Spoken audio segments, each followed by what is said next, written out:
Show. Always Irish. Show. Always Irish. Show. Sometimes it's good to just yell about football. What are you doing? Don't do this to me, Harry!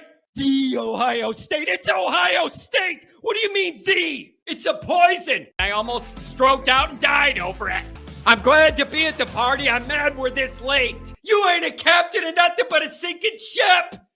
That helps the defense without them even doing a damn thing. Doing a damn thing. The call-in line. 312-988-15. You tell Johnny all you've heard and seen. Oh, Irish. Oh, Irish. Oh, Irish. Oh, Irish. Irish.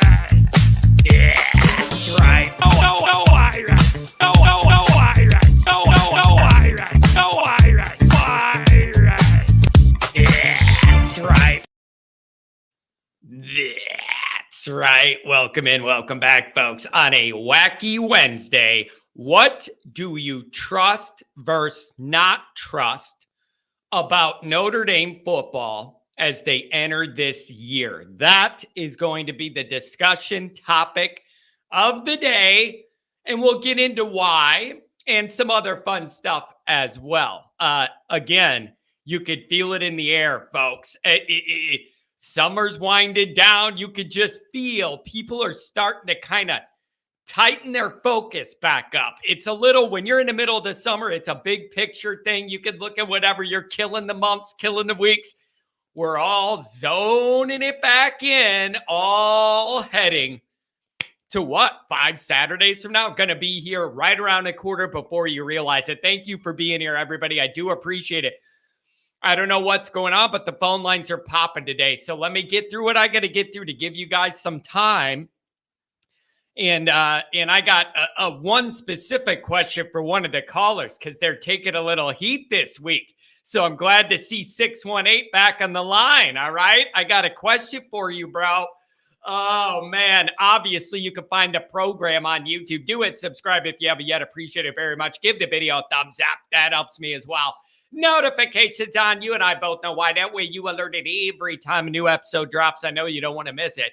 Twitter, search bar, Always Irish, or at Always Irish Inc. Emails, alwaysirishnd@gmail.com. Audio only, anywhere you want me. You can locate me. They call-in lines 312-988-15. You tell Johnny all you've heard and seen. Fighting Irish Wire every damn day.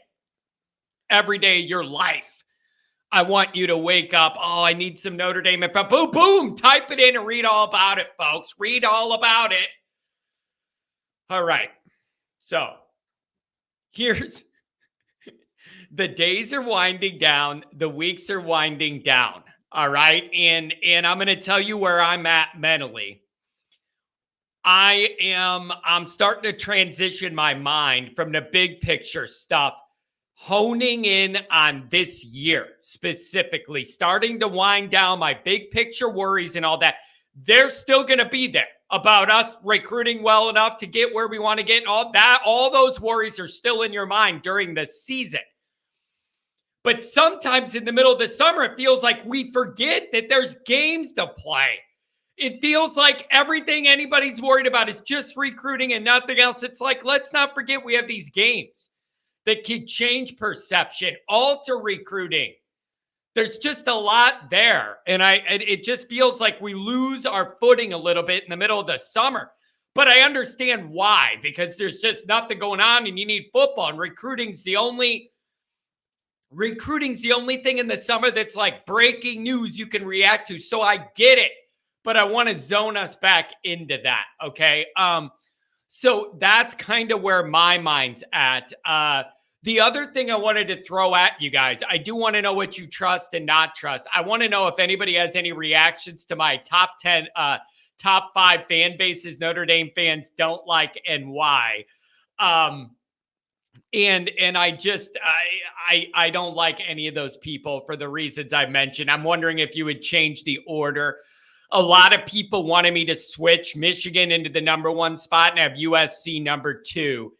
I really struggled. That's the only one I struggle with positioning on, those 1 and 2. So the biggest ones. However, I defaulted to credit the Michigan fan base because at least they care whether they're good or bad. They're always there and they're engaged.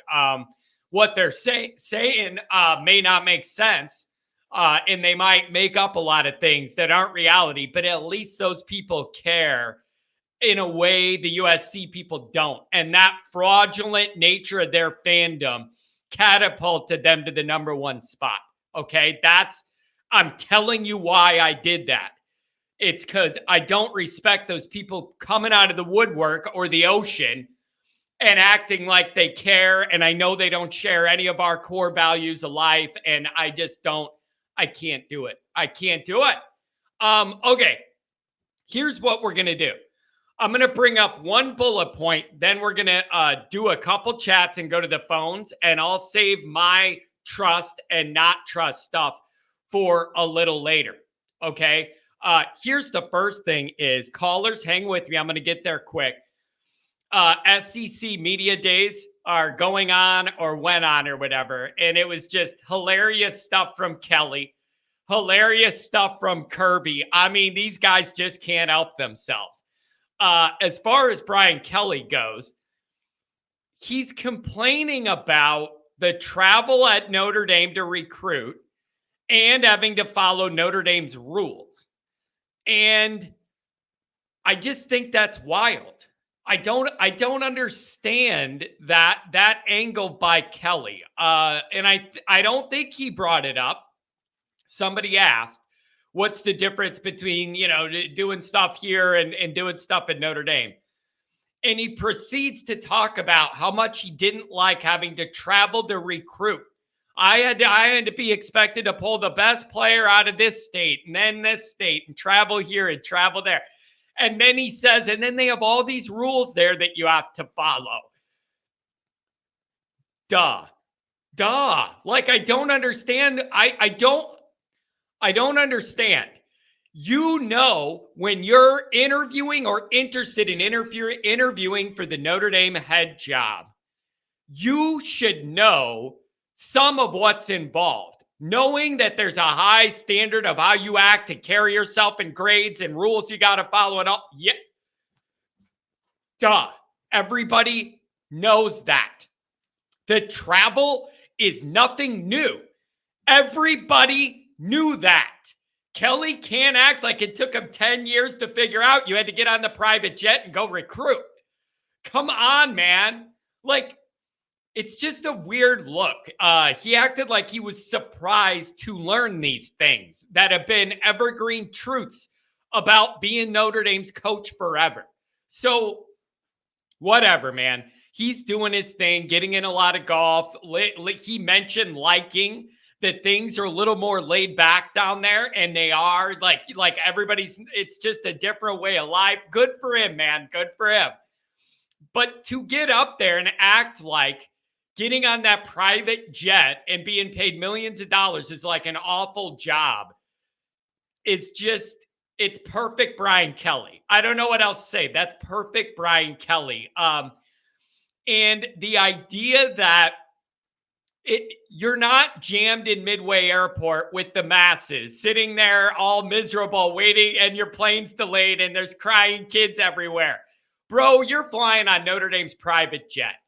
Come on, man. It isn't like regular air travel, but you need to know that's part of the job. And for him to bring this up like it's new news was just ridiculous to me. But that's Kelly. He's in his own world. The frustrating part for me is, I've said it a million times, I'll say it again.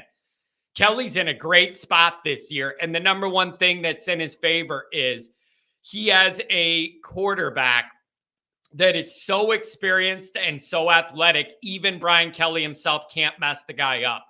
And I mean that sincerely. Like, I'm taking a shot at him, but I also mean it. That guy's just so athletic and has so much experience. Even Kelly can't mess him up. The next thing that'll get messed up is when he gets a young quarterback in there and starts messing with his mind, messing with his motion, telling a guy, oh, you're a 4 or 5 star. Well, I don't know how you got it. I don't like your arm motion. Change it. Whatever. He did that to Phil and messed Phil up, and Phil was never the same and left. the guy was a 4 or 5 star, and Kelly went in there and told him he didn't like his motion, started messing with the guy, and he never got it back. So that's in Kelly's favor this year for sure. And then you had Kirby. Kirby couldn't help himself. He says, they said, what do you feel about people saying, your schedule is pretty soft this year for an SEC schedule? And he said, you think it's soft? You come play it. Okay. Like a lot of teams with legitimately tough schedules would love to play their schedule this year. It seems like they have 1 or 2 hard games in the regular season, maybe only 1 early in the year. So I don't understand. Yeah, a lot of teams would pick to have your schedule because it's not that hard this year. Just because you have a school name and then it says SEC next to it does not guarantee your schedule is a gauntlet every year. And this year, theirs isn't. Okay? It's just not. So for Kirby to be like, oh, if you think it's that easy, play it. It's way easier than our schedule.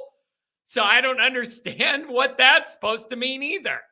So these guys just can't help themselves. It's all about them, and they just got to make their statement and whatever.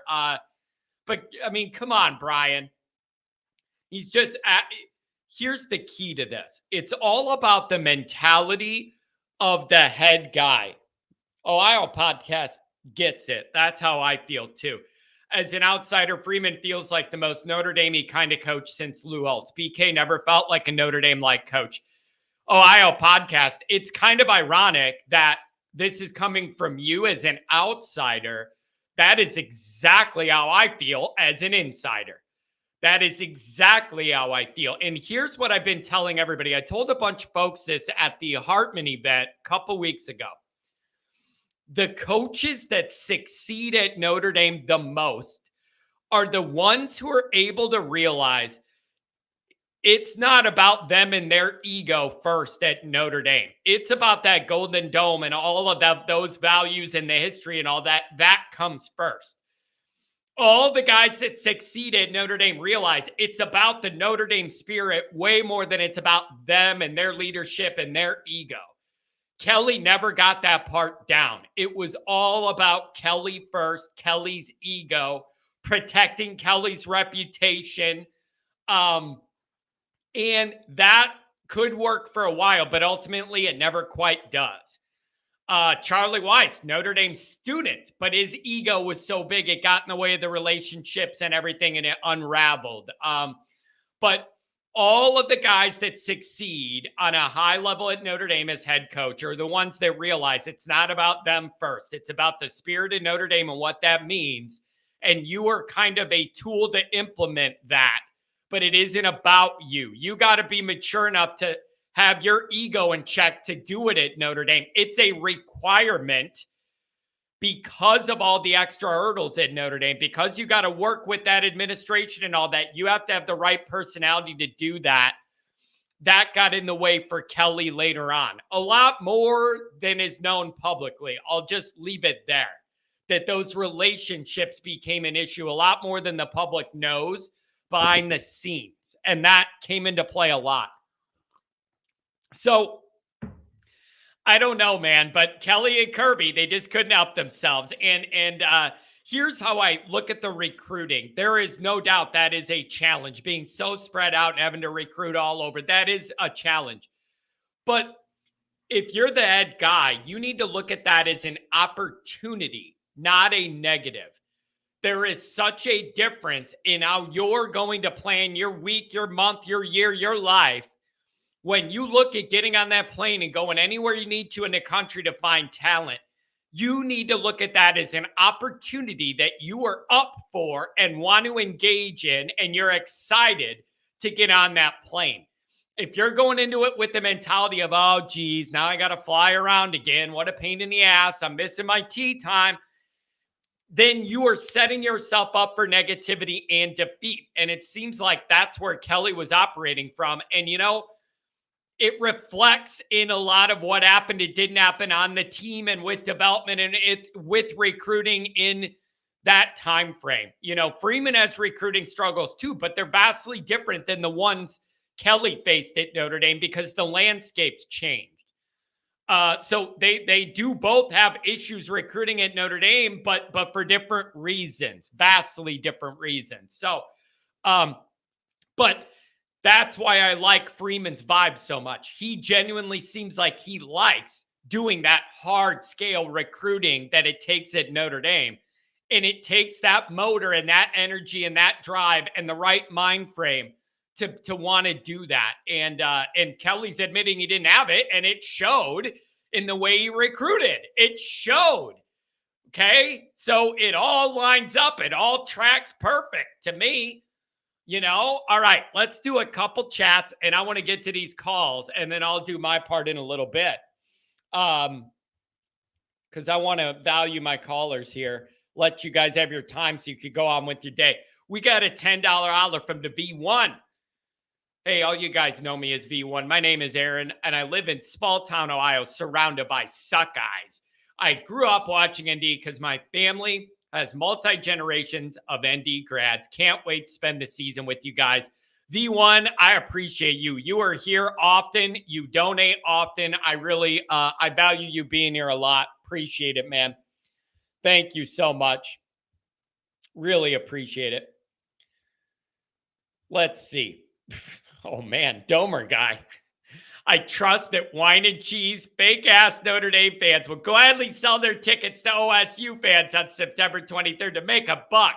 Pun intended. Ooh, I like that. Domer guy, I like that. Make a buck. Buckeyes. Ooh, that's good in the morning. I like that. Still won't stop me from doing this, though, and I know what's coming. His daily message. Paint the house to rock built green on September 23rd. No more red takeovers. Oh, by the way, I got an update on Central Michigan. I bought my tickets the other day, and some of you are going to say I got the worst seats in the house, and I contend there is no bad seat in Notre Dame Stadium. I've yet to really have one that's that bad. But I think I got the best seats in the house. So we'll see what you guys think. Here's where I got my seats. The Notre Dame sideline press box, far end zone, kind of up in the end zone, kind of where the beginning, you start to get a little bend, but mostly at the top on the side of the Jumbotron on our side. Not the 8,000 side on the other side where the other team's allotment is in that corner, but the opposite of that. The very, very top row in the upper deck on an aisle. I could not be more thrilled that those tickets were available. Here's what I figure. It's going to be a long morning. We're going to be out there having a good time. There's going to be some pops being drank, I'm sure. We're going to go in here. It's going to be a hot, sweaty day, probably. I love it. Here's what we could do. Number one is we're on the aisle, 6 in a row on the aisle. Love it. Easy in, easy out, more room to stand if you want. But here's the most important part. When you are in the last row of the upper deck at Notre Dame, you can stand the entire time and nobody could say a damn word to you. Nobody is going to say one word to me that my whole group is standing the entire time. We can lean on that back wall and I have no issues. It is fantastic. The last couple games I was at, Clemson last year, whatever, drunk people were falling from behind us, down on us, and one of them fell on my mom, and that caused a problem I didn't appreciate. And it was really, really drunk people. We must just be in the drunk section. I'm not going to have that problem. I love this. Very, very top. You'll be able to see everything, and I could lean against that wall.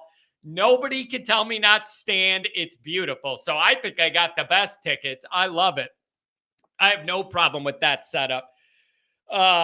Hot or cold take. Georgia will three-peat. Here's the thing. I want to say no because it's so hard to do that. However, their schedule lines up for them to be in position to do it, even if they take a step back this year offensively or whatever their I don't act like I know all their team and their position groups. But it's very, very hard to three-peat. It's so hard to do. However, the ramp up to it is favorable for them because we already went over it. For an SEC schedule, it's about as easy as it gets, and we know how much talent they have. So I'm in between on that one. The general statistics would lead me to say that's not likely, but I think they're going to be in a great position to do it because of the means of that schedule and just how much raw athleticism and talent is on that team. It's just speed, talent, speed, and talent. And I'm jealous. I don't know what to say. Pat, good morning to you, my friend. What is this from Sean? I will be there. Green ND shoes, pants, socks, shirt, all green like a normal day. 364, all like an Irish boss. I like it, man. I like it. He will be there, and we're going to protect our home. Again, I've said it before. Any Notre Dame fan that wants to sell their tickets and make a profit, I support you in your financial endeavor. Take one more minute and make sure the tickets go to Notre Dame people. There are Notre Dame people with the money willing to pay whatever you're going to ask for Ohio State tickets. Take one extra minute and put something out on Facebook. Or I used to sell tickets in Chicago's Craigslist all the time when they were hard tickets. And I would email with interested people and try and figure out who they were for, where they were from. Some of them would email me, I want to bring my kid to the first Notre Dame game. We've loved them forever, blah, blah. And then I know they're Notre Dame people. But if I got one from, somebody, the other team at yahoo.com, whatever team fan at yahoo.com, then I know they're not our people and I ignore their ass. It isn't that hard. Nobody's telling you, don't tell me how to spend my money. I want to make a profit. Nobody's telling you not to make a profit. I'm all for that. Make sure it's off Notre Dame people. That's all. I don't think I'm asking for that much. The other thing is, if you get in a situation where the people that have early access to these ticket blocks on the Notre Dame side, whether it's little corporations or season ticket holders, if you find that those seats are going to all the other team or something, you're going to have to change your damn process. Let people buy less in that pre-sale window or whatever, or have a way to track what actually happens with those digital tickets. That's the other thing. They're digital now. There is a way you could track where they end up. And if you're selling them to the other team, I say, screw you. If it's 12, you get half next year. Because we know you're giving the other half to the other team. Our biggest game of the year. Come on, man. I mean, it's just like we all love Notre Dame, but when I want to make a profit, that goes out the window, I guess. Like, no, I don't sell them to Notre Dame people. There's a lot of people with money in this fan base that'll pay. Okay. Mark Holzum, fans on Twitter are starting to chirp again. Football season's close. Mark, callers, I'm getting to you. Mark, it's very funny you say that. I put out a tweet the other day and I said the exact same thing. I said, you know what I miss? For the cesspool that Twitter is with all the politics and the social divides that we have, football hate really does bring us together. Like it's superficial hate. And I can't wait to get back into all the fan bases going at each other week to week, talking crap before the game, running their mouths after it. Oh, I love that. It's the best part of Twitter. Garen, good to see you. Very good to see you. Steven Arado, TikTok getting closer. Morning, Irish Nation, our fearless leader. John, 53-10 over Navy. Oh, baby, I want it. I want that bad. I do. Mikey Poles, my security guard for the Central Michigan game. Good morning, John. I'm back from my time in Cleveland, Ohio for my friend's wedding. Hated that I had to go to a barren wasteland of a state. Yeah, I bet there was a lot of Ohio State folks there. I don't blame you on that. C. Jones, Mike Jones. I trust year 2 of Marcus Freeman will be better than year 1 of Marcus Freeman. I do not trust the administration is all in on football. Go Irish. Yeah, you're right. I agree with the administration part. However, I don't even know if they realize that. That's the point I'm at. I am unclear if they even realize the dynamic around them at this point. And that's probably a bad sign, but I'm just being honest from the information and the people I know. That's where I'm coming from. In regards to Marcus Freeman year 2 to year 1, here's my question. And it's a big theme of the summer. And I've asked it regularly on these weekly programs. I want to know, you always hear about the jump in play teams make from week 1 to week 2 in a year, getting the rust off, learning from your mistakes, tightening things up. I'm interested to know what improvement you could expect from a coach from year 1 to year 2. I think it's perfectly reasonable to expect a lot more out of Freeman in year 2. The issue is it's hard to measure that. And other than just more wins and no dumb losses, how do you measure if your head coach is getting better from year 1 to year 2? It may be things we don't see. In-game decisions, where he spends his time during practices and focuses. When to call timeouts, having a feel for that. When to put the accelerator down versus and move fast versus slow it down. Some in-game field decisions on 4th and 1. Are we punting? Are we going for it? Just his overall comfort. At times last year, he looked uncomfortable in the environment, almost like he came off to me like, I feel like I need to do something, but he wasn't exactly sure what in the moment. And some of that is year 1 expected first coach struggles. The issue is it's Notre Dame, man. It's Notre Dame. You cannot fly under the radar and get your coaching chops and learn your way around it at Notre Dame. You're going to be under that microscope and that radar, and he was all year. And I'm going to be honest, Marcus Freeman had a rough first year. He got a rough first year. The injury to the quarterback screwed the whole season up. The recruiting was trending to A+ territory till it wasn't. It was a rocky first year for Marcus Freeman. I'm hoping that guy has some more smooth sailing this year. I don't want him to end up with my hairline, but that's the direction it's going to go if he has those stresses again. So I hope things level out for the guy. Give him a damn break. Okay? Rough first year. Mark, who do you have in the sweatshops making always Irish merch? Me. And I made a big mistake, you guys. I made a big mistake. I am entering all these shirts into a new system, but I use a different system to design them and put the things on them and move it around and do the colors. And I wanted to do all of the design part and then be able to drop those done right into the new system, and the format will not match and cross over. I did all that work, measuring everything, making sure everything was centered and had everything I want. I go to drop it in the new system, and it's like, we do not use this format, and there's no way to do it. I have to redo all of them in the new format. Like, this is just the way it goes, you guys. Like, you got it. When you're doing your own thing on your own path and you want to do it all, like, these are the things you learn, and that's what I'm going through. So it'll be done soon, before the season for sure, but I got to redo all my work, and it's very frustrating.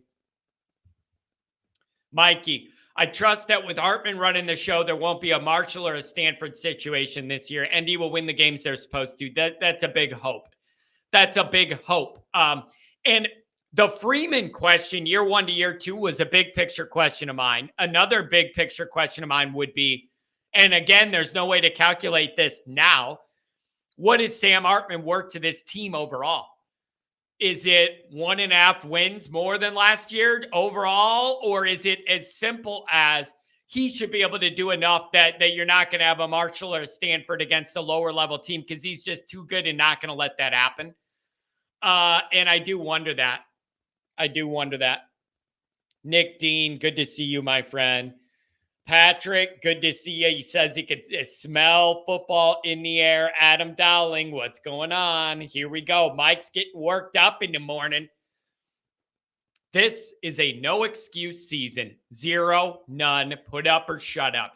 Kick ass early in the schedule with no upsets or weak performances. If you are a playoff team, crush your first 4 opponents. I like where you're headed here, Mike. The first thing is making sure you win them all. Okay. If one of them's, if you struggle against NC State and at Carolina Sunshine and everybody's sweaty and can't, we're a little lackadaisical, you got to win all these games. That's priority number one. But here's the other reason that Notre Dame must pile it on teams this year. Some people are going to laugh at this, but I'm dead serious. 2024 is going to be an interesting year for Notre Dame. You're going to have a lot of new and a lot of turnover on that roster. It would behoove Notre Dame to get these younger guys as many snaps as they could get this year under that 4-game limit to be able to maintain that extra year, redshirt year. I need to see that. Like, Notre Dame must blow some teams out to the point where you could get these younger guys some time, because you're going to need them next year. And you can't run a bunch of guys out there that nobody has any experience and expect it to go well. So I am not trying to worry about 24 when we're not even into 23. But big picture, that is in play. There's a lot of turnover there, and you need to get some guys some experience. That's going to be important. Here we go, Mike. I don't trust our defensive front line and edge. No one is talking about it. I mean, other than me, every single time the topic of what I'm worried about this year comes up. So I don't know where you're reading or what you're watching, but it ain't here. I bring this up as my number one overall concern about the team this year. So I'm talking about it plenty. And you're not going to get that answer till Ohio State. I do not care if Notre Dame beats Navy 100-0, Tennessee State 100. I don't care. I am not going to have an opinion one way or the other. It is an unknown I can't trust at this point.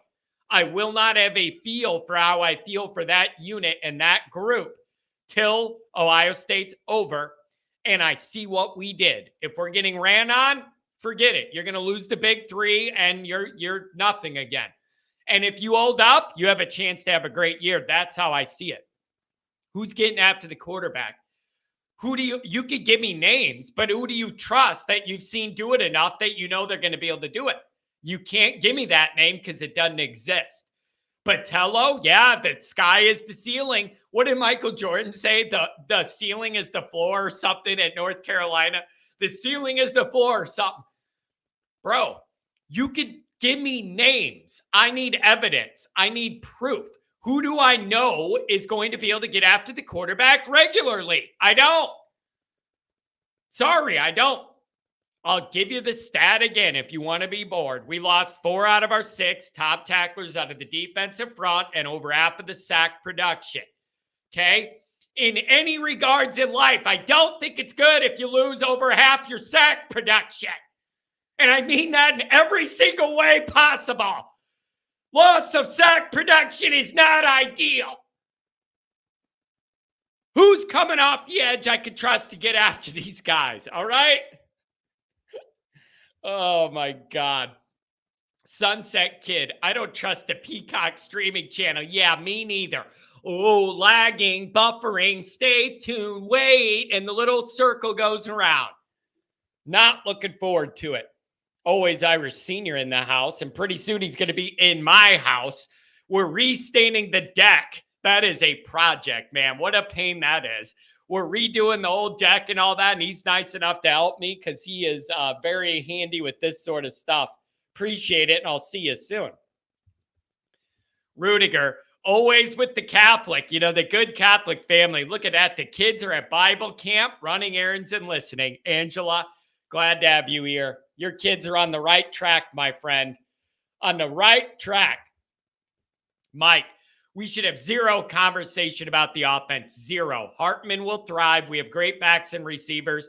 Good line. We will score as much as an episode of Temptation Island. 23 is about defense. Mike, that is hilarious. Temptation Island. That's funny. We have great backs and receivers. Are you sure? We have great receivers? I haven't seen that proven. It was a great receiver Notre Dame has right now. Not serviceable, not pretty good, not you think they could catch it. Great? No way. There is not one receiver on the team I could say is great. Nobody's proven it. And here's the other issue. I'm worried about the guards. If there is a weakness on the offense, I believe it is going to be guard play, and that could ruin everything Notre Dame wants to do and cap all of Hartman's production. The twin tackles of terror out there, I love. I have fears that teams are going to play a bunch of games with those guards at Notre Dame and try and get them in their own heads. That teams are going to do that because they know the tackles, you're not going to get leeway there off the edge. Everything I think they're going to have to prepare for is going to come up front. And I expect teams to test that guard play and try and push them around and confuse them and throw a whole bunch of circus stuff at them.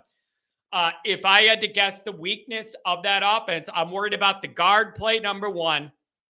And then can those receivers, Hartman's going to help a lot, getting him the ball and putting it in the right time in the right window and all that. And he's going to do that. But are they going to be able to win enough one-on-one battles in heated down and distance situations that I could trust? I don't know that yet.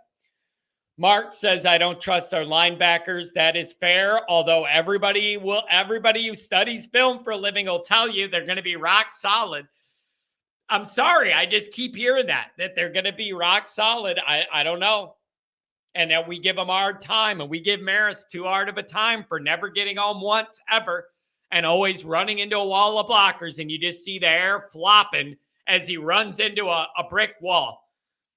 Can't have it this year, man. Can't have it this year. Oh, man, nature.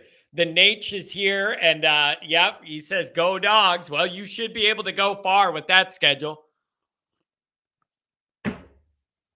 Ray wants to know how the kicking game looks. I like that you asked that. I respect that. You know I'm a special teams guy. I like that you're asking that, and I have a question about actually all of special teams. We lost our guy, and I took a bunch of crap when I had an episode upset that we lost him to the NFL because of all the groups on the team last year, special teams was by far the most consistent in terms of making winning plays. And I don't know if that's going to continue now that all rhythm got messed up and you have a new coach. So certainly something I'm worried about.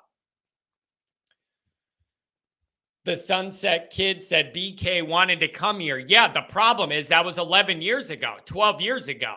That's the issue. I have no doubt that he wanted to come here, and I wanted him to be here at that time. But it just seems like halfway through, he realized it was a lot more hard work than he wanted to do. So I don't know, man. Will, John, it's time for an updated undefeated championship shirt. Hopefully it comes through. Yeah, tell me about it. I wish. Dr. John, he's on the line, by the way. Dr. John and the Loyal Troops, 4 weeks, and I'll be boarding my Iceland Air flight to Dublin. Oh, man, make it come soon. Make it come soon. Phil, good to see you, Phil. I hope the family's doing well.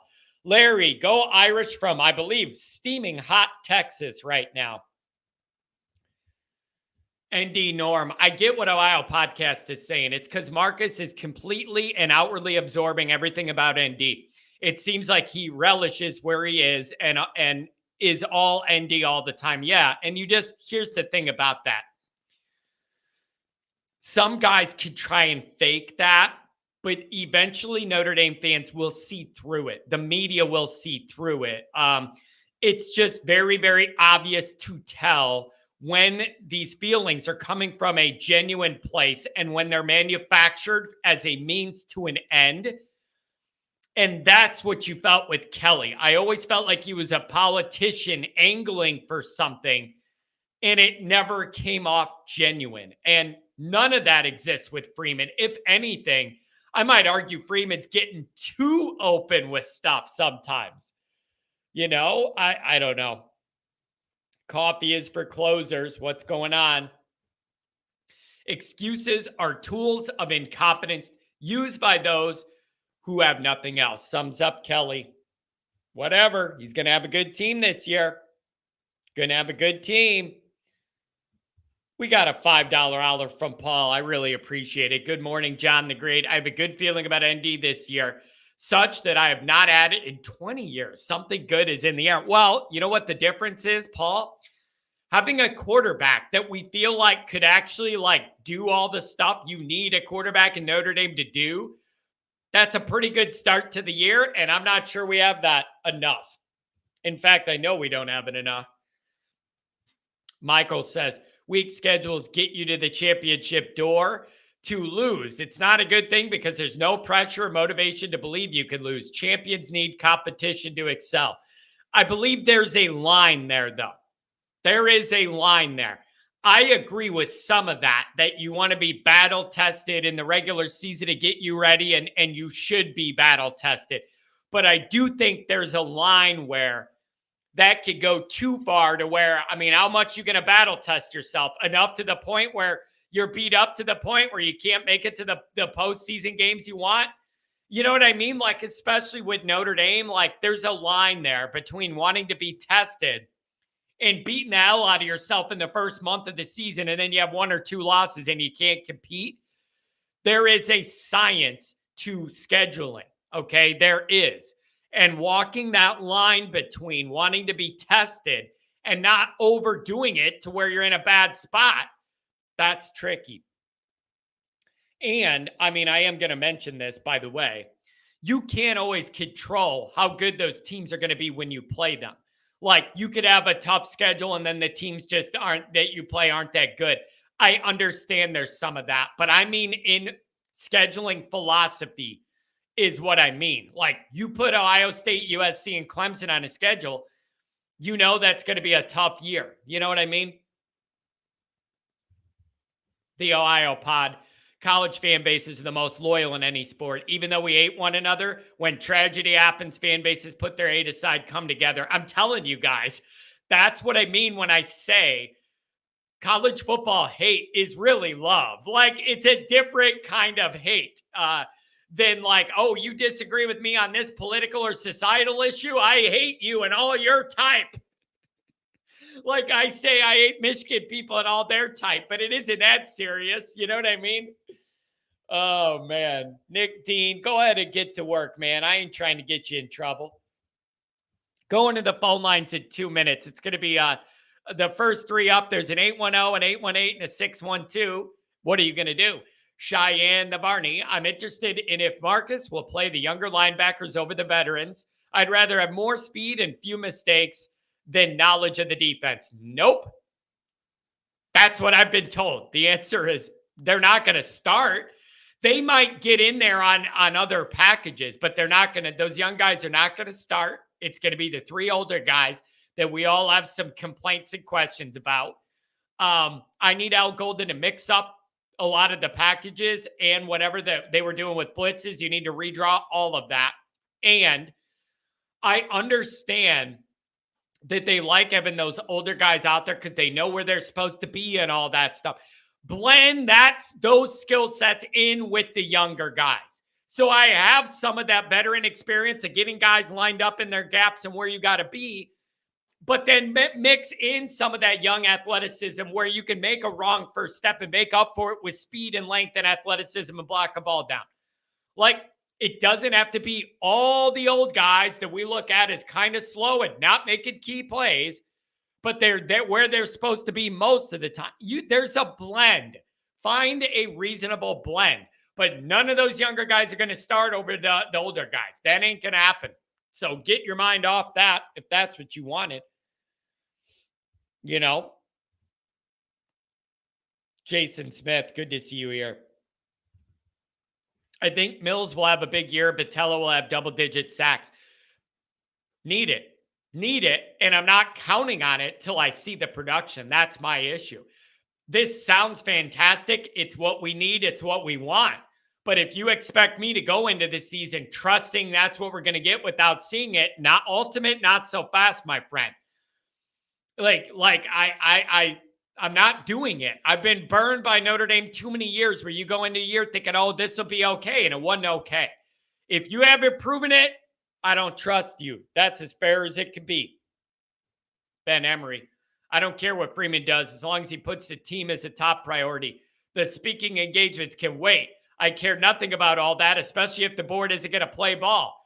You might not care anything about it, but it's a main part of the job at Notre Dame is giving them speeches and getting those donations.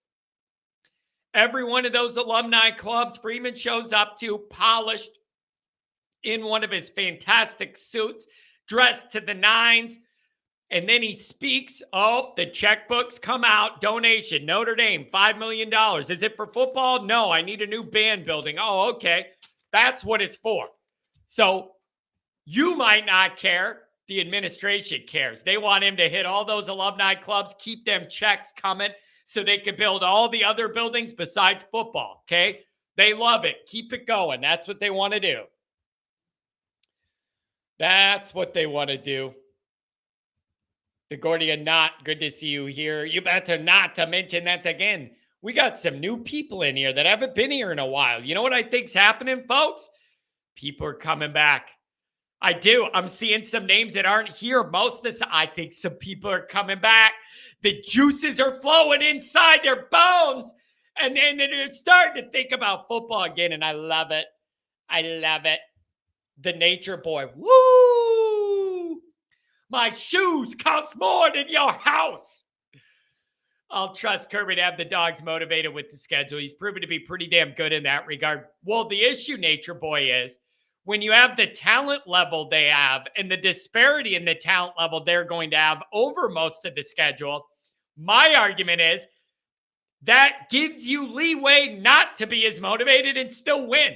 Like, Georgia's going to have some games where it's like close in the third quarter and you're like, what the hell's going on here? And then they're going to pull it out because of talent. Like, when you have a top 3 talented roster, what it builds you is leeway, margin. That's what that builds you. Margin. To where if Georgia sleepwalks through Stanford and Marshall, they're still going to beat the crap out of them. We sleepwalk, we lose a damn game. That's the difference. It's margin. Margin of error. Ability to not be on your game and still pull it out. That kind of thing. Jason Smith, it's my understanding Kelly has taken himself out of the equation and not as hands-on with QB or play calling, so we may not see the same type of QB issues. Well, I'm glad for him that he figured out he was a part of the problem after he left us and couldn't recruit any elite guys, keep the elite guys, or develop any elite guys. I'm glad he had this big reckoning realization once he's down in swampland. Good for him. Doing a lot of golfing. Not my problem anymore. I was telling my dad that last night. All right, I'm caught up on the chats. I was telling my dad that last night. We were starting to work on the deck late last night.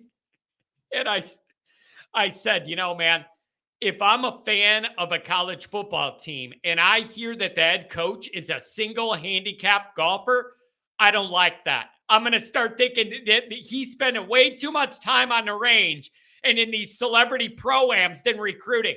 I do not want my head coach to be a single-digit handicap golfer while he's my head coach. I just don't. You can tell me he's naturally good all you want. I do not want my coach to be that good at golf while he's in charge of my program. That tells me you've spent way too much time out there. By the way, you want to hear a wild golf story? There's a course right around the block from where my neighborhood is. And it's not luxurious and fancy. It's not, when I had my memberships, I didn't get a membership there. It's just like a run-of-the-mill course where high schoolers play. People bring their kids, not that hard, pretty straight, whatever. And apparently yesterday, somebody blew their brains out on the golf course. And I heard about it, and then you just start thinking, you hope it's nobody you know from the golf course, like the regular guys that play there. But I heard somebody took a gun that did that on the actual golf course, and it was like people heard it. It wasn't like in the middle of the night. There were golfers out there, and people heard the noise. I mean, God bless that family and everybody in that situation, but that's not something you hear about every day happening on an actual golf course. That's rough, man. That's rough. So thoughts and prayers to that family. That's a rough deal.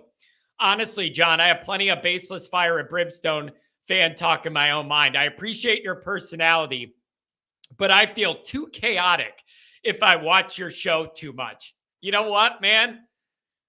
That's fine. Like, I can't argue with it. I only know once the red light goes on and we're on the air, you're getting what you're getting, and whatever happens, happens. I want everybody to know that. There has never been one of these shows where I'm like, ooh, let me think of something I could fake yell about to get the crowd all whipped up and get a funny clip to put on Twitter. No, I can't help it. Whatever we talk about, whatever you see is just what naturally happens. And I realize fully my delivery style is not for everybody in this fan base. And I fully accept that. I understand it. And I realize that.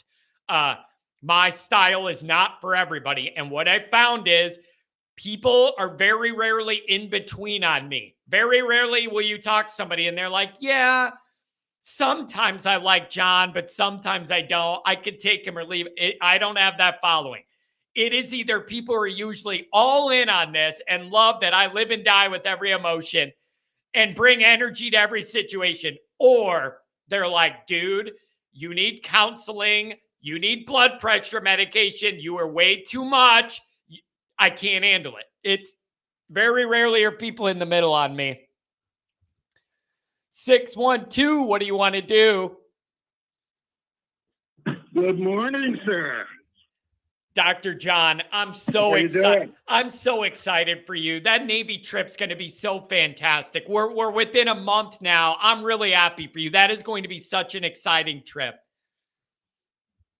Yeah, it's good. You know, it's going to be my third Notre Dame game over there. Oh man, that's so awesome. And then that means by now you got to have the inside scoop on where to get some dinner, where all the action is at night. You got it all figured out, don't you? Well, no, I've got to figure it out. You know, I turned 83 a week ago, so I can't remember anything I did the last two games I went to. So.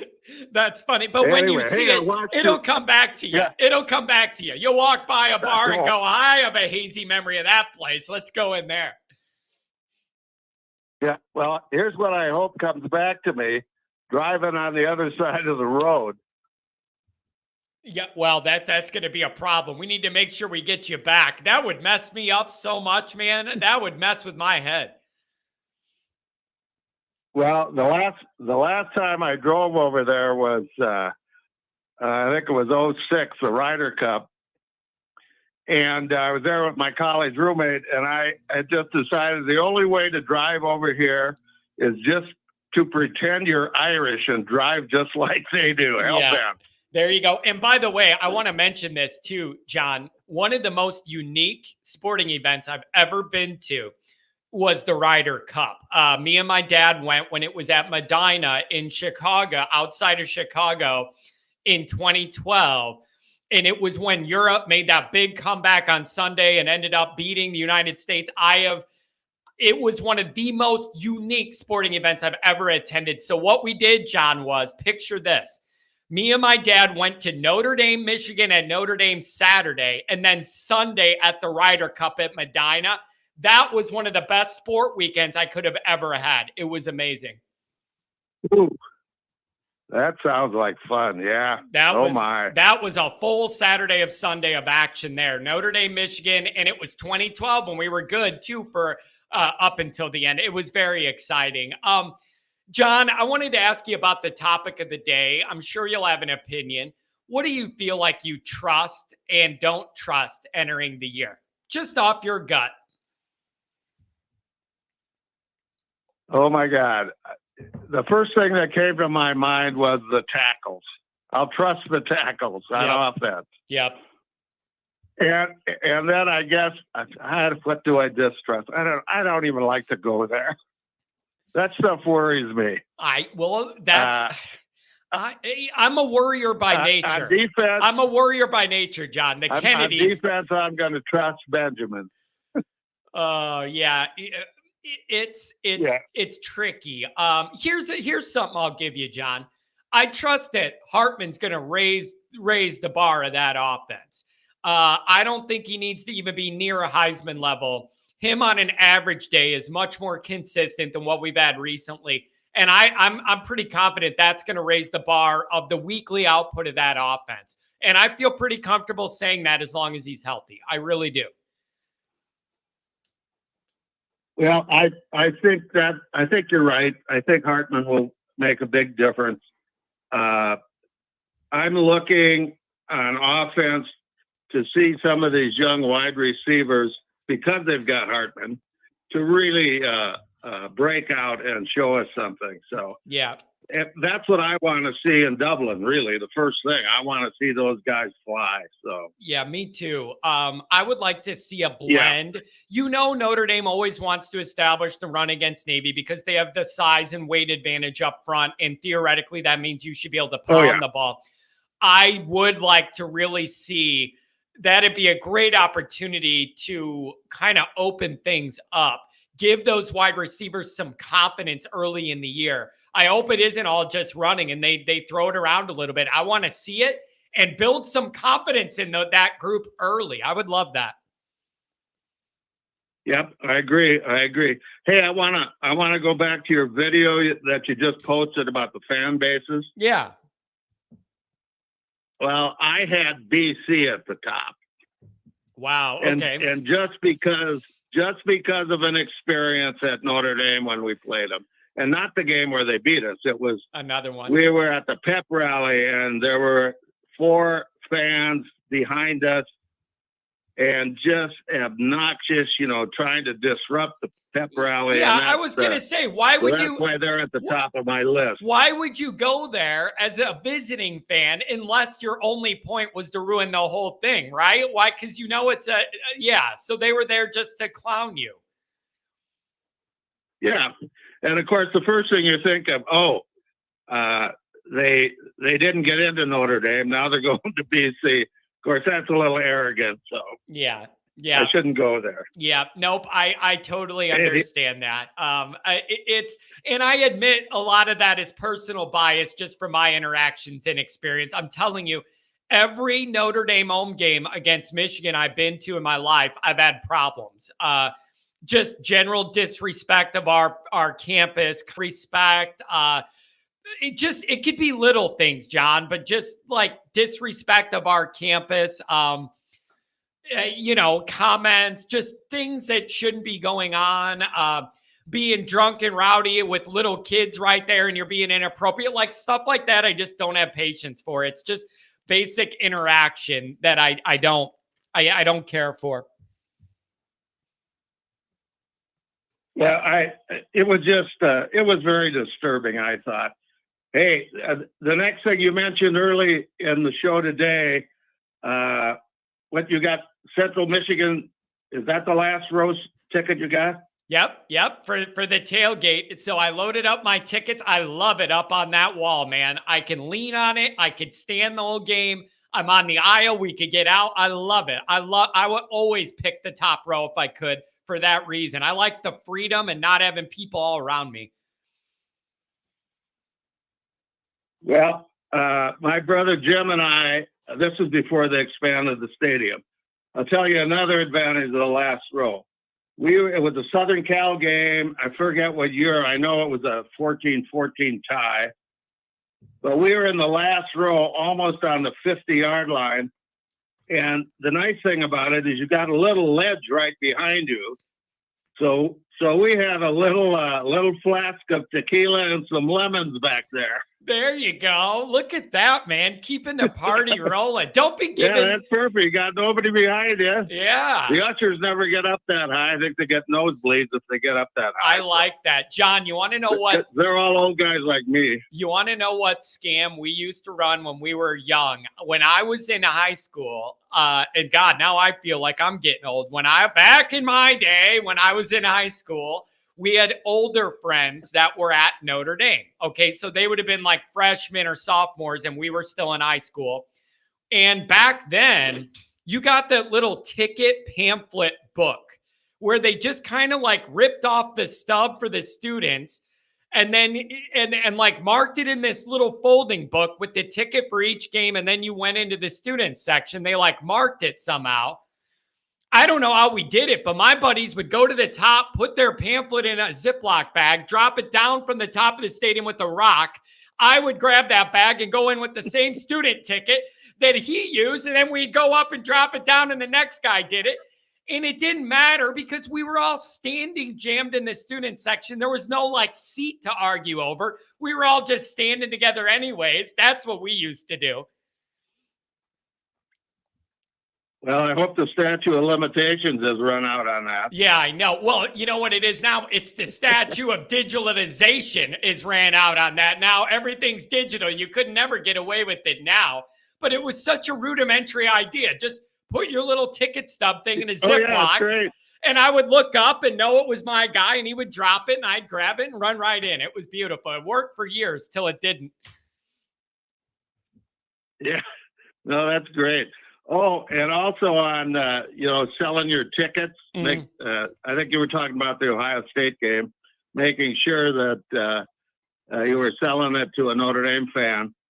I remember when my brothers, my dad and I started going back, I think it was 1975, and we'd go every year, and sometimes we'd only have 2 tickets and have 4 guys. And I remember a time we were parked in the green lot. Does that ring a bell for you? That's way before your time. Yeah, I know. Anyway, we needed 2 tickets, and there, as people would walk by, we'd ask, you got any tickets? You got any tickets? And this couple was walking by, and the guy said, yeah, I do, but I want to make sure you're going to the game. Because at that time, people would, if tickets were scarce, they'd try to buy them and then turn around, go to the other end of the stadium and sell them for more money. So yeah, yeah. But you know what, man, that old thing has changed on game day. Like I remember the same guys right off the toll road scalping tickets. It was the same guys every week. You could you knew who they were. And it's all changed with the digitalization. The old games changed. All of that's changed. Oh, we got a question for you, Dr. John. Somebody wrote it in just for you. Curious to hear this caller's take on the stay seated crowd at Notre Dame Stadium. What is your reaction to that? The people that don't want you to stand whenever you want to stand. Well, if somebody stands up in front of me, I just stand up. Yeah. That's kind of, it's kind of the idea. And then it would be nice if everybody stood in there the whole time for every game. It's just not going to be possible. I understand that. But when it is a big part of the game and people stand, nobody should tell you to sit down in front. When it's a big moment, absolutely. A big play, third down in the red zone, nobody should ever tell you that ever, in my opinion. I agree. I mean, if I'm sitting, if I'm not, standing, and somebody stands up in front of me to watch the play, I'm standing up. I'm not going to tell them to sit down. Yeah. You're there at a sporting event where you're getting excited. That's BS to tell somebody to sit down. Yeah. But it's that wine and cheese thing. It's like, you're not here for a play. Okay. This is something you're supposed to get emotionally invested in. And I don't, John, I have a hard time sitting still during Notre Dame games. It's very, very hard for me to be at a Notre Dame game with that restriction to be in one place, and I can't pace around and move and get all my fidget stuff out. It's very awkward. And so I like moving around a little bit. That's another reason I'm going to the top in the aisle so I can do what I need to do, man. I have a hard time sitting still. I don't think that should surprise any of you, but I have a hard time sitting still. Well, of course, I'm a little older than you, and I like sitting still from time to time. That's a good point. But, I'm usually there with my 3 daughters, my brother and his daughter, and, we're all 19 years old then. Yeah. Yeah. That's a little different. You know, we're having fun. We're having fun. Yeah. Somebody says you bought a seat, Yeah. sit in it. I understand standing on great plays. Even I do that, but don't be the drunk that's standing and swaying the whole game. Like, unless you're in an environment like an SEC situation where everybody stands pretty much the whole time, no matter what, and that's what everybody does. Like, I'm not saying to stand there drunk yelling the whole time, but like, nobody, if it's a reasonable part of any game, nobody should tell you to sit down ever. They just shouldn't. No, I agree. Hey, what side of the stadium are you on for Central Michigan? It's on our press box side, but kind of in that corner, kind of not in the corner of the end zone, but getting close to it. Yeah, so I just went student section or the other way? The other way. Yeah, the other way. Opposite the tunnel. Yeah, opposite the tunnel. And but my priority was getting a bunch of tickets and then having open seats around it so other people that are going to be with us could buy those so we could all be together. And then when I saw the top row, I'm like, I'm taking those. That's perfect. And they're cheap. So it all worked out for me. I'm happy. Well, be sure you download the Peacock app so you can watch the replays, 2 minutes later. I'm telling you, that is the best part about it working out for this ball game is I am not beholden. I am not beholden to that app to get my viewing experience that day. I'm completely missing it. And I knew people were saying maybe Tennessee State would be the Peacock game. That was never going to happen because they set up the Tennessee State game with a societal angle, and you can't do that and then bump it down to the streaming network. So you knew right away when they announced Tennessee State and what was involved there that was going to be NBC and they're going to make a big deal of it. So I knew it was going to be this game, and I'm playing my cards right. Yes, you did. You picked it perfectly. Hey, I got to turn you loose, but next week I'll try to listen on my phone. But I'm leaving Livingston at 5 a.m, heading for Minnesota. Got a golf outing in Iowa that weekend, and then back up to Lake Country for another golf tournament my littlest brother puts on. Incidentally, that's a Ryder Cup format too. So there's 24 guys. That's great. I love that. So it's a gas. It's a 2-day.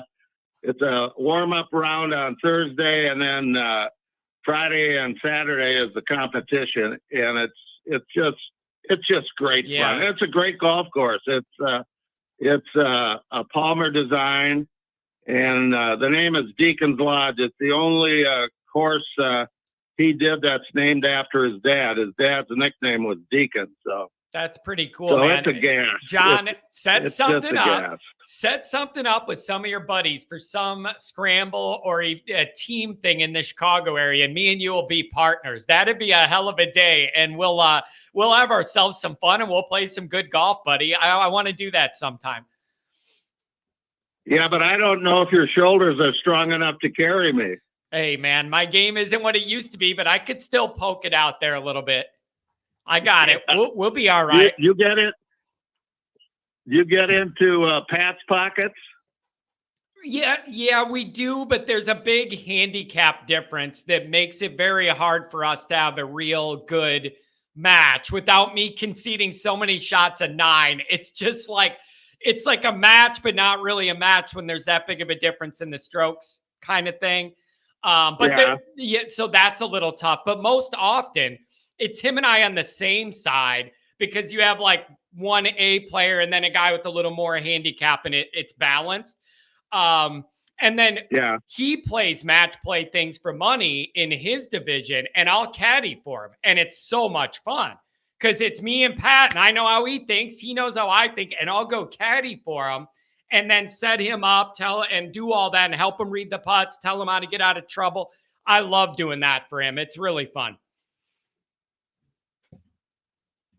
Okay, partner.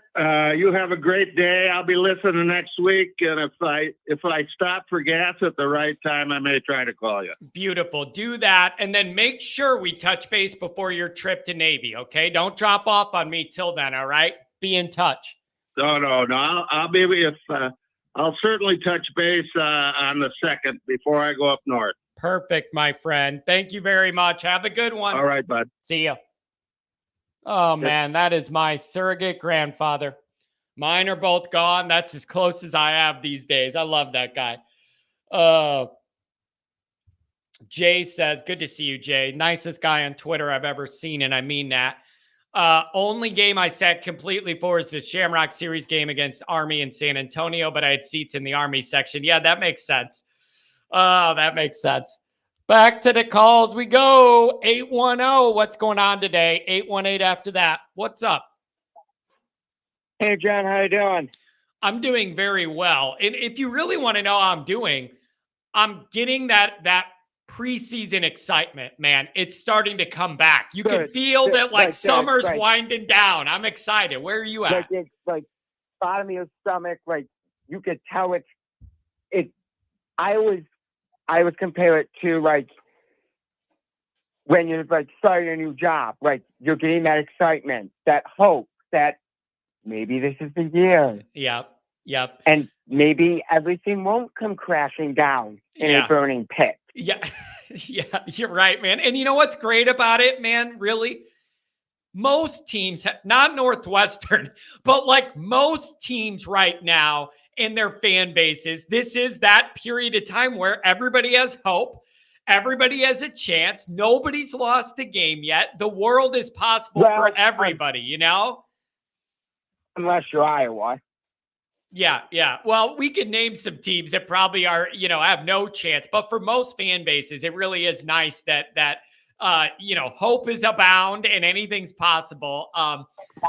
And so it's getting down to the wire, my friend. Where are you at with all this? What do you think you can rely on this year? And what do you still have questions about? I think we could definitely rely on Hartman to make plays and rely on the O-line to be what we as Notre Dame fans expect out of our offensive line. Can I ask you something about that? The extension of that would be, I'm going to ask you, how good or bad do you feel about the running back room? Even with Diggs gone, I feel like they're still going to be pretty darn good with the balance of older guys and younger, exciting, fast guys. I'm hearing Price is healthy. He's coming back, should be good to go, green lighted. Everybody's excited about what Love could be as a freshman. We love what Estime already is. You had Jabron Payne. Like, I feel pretty good about that group behind the offensive line, even with my guard concerns. How do you feel? No, I agree with you 100%. And like you said, the guards do concern me a little bit. I'm also concerned with what's our wide receiver group going to look like? Because Styles is gone. Lindsey's gone. Yep. You need guys to emerge. A lot of our playmakers from last year are gone. Yep. You need guys to step up. Does that mean Hartman can help them step up? That's what I'm holding out hope on, is that he can bring them about because he's going to make the right read and get him the ball in stride, position it in the right place with the right speed and arc. Like, I think he can help them come along.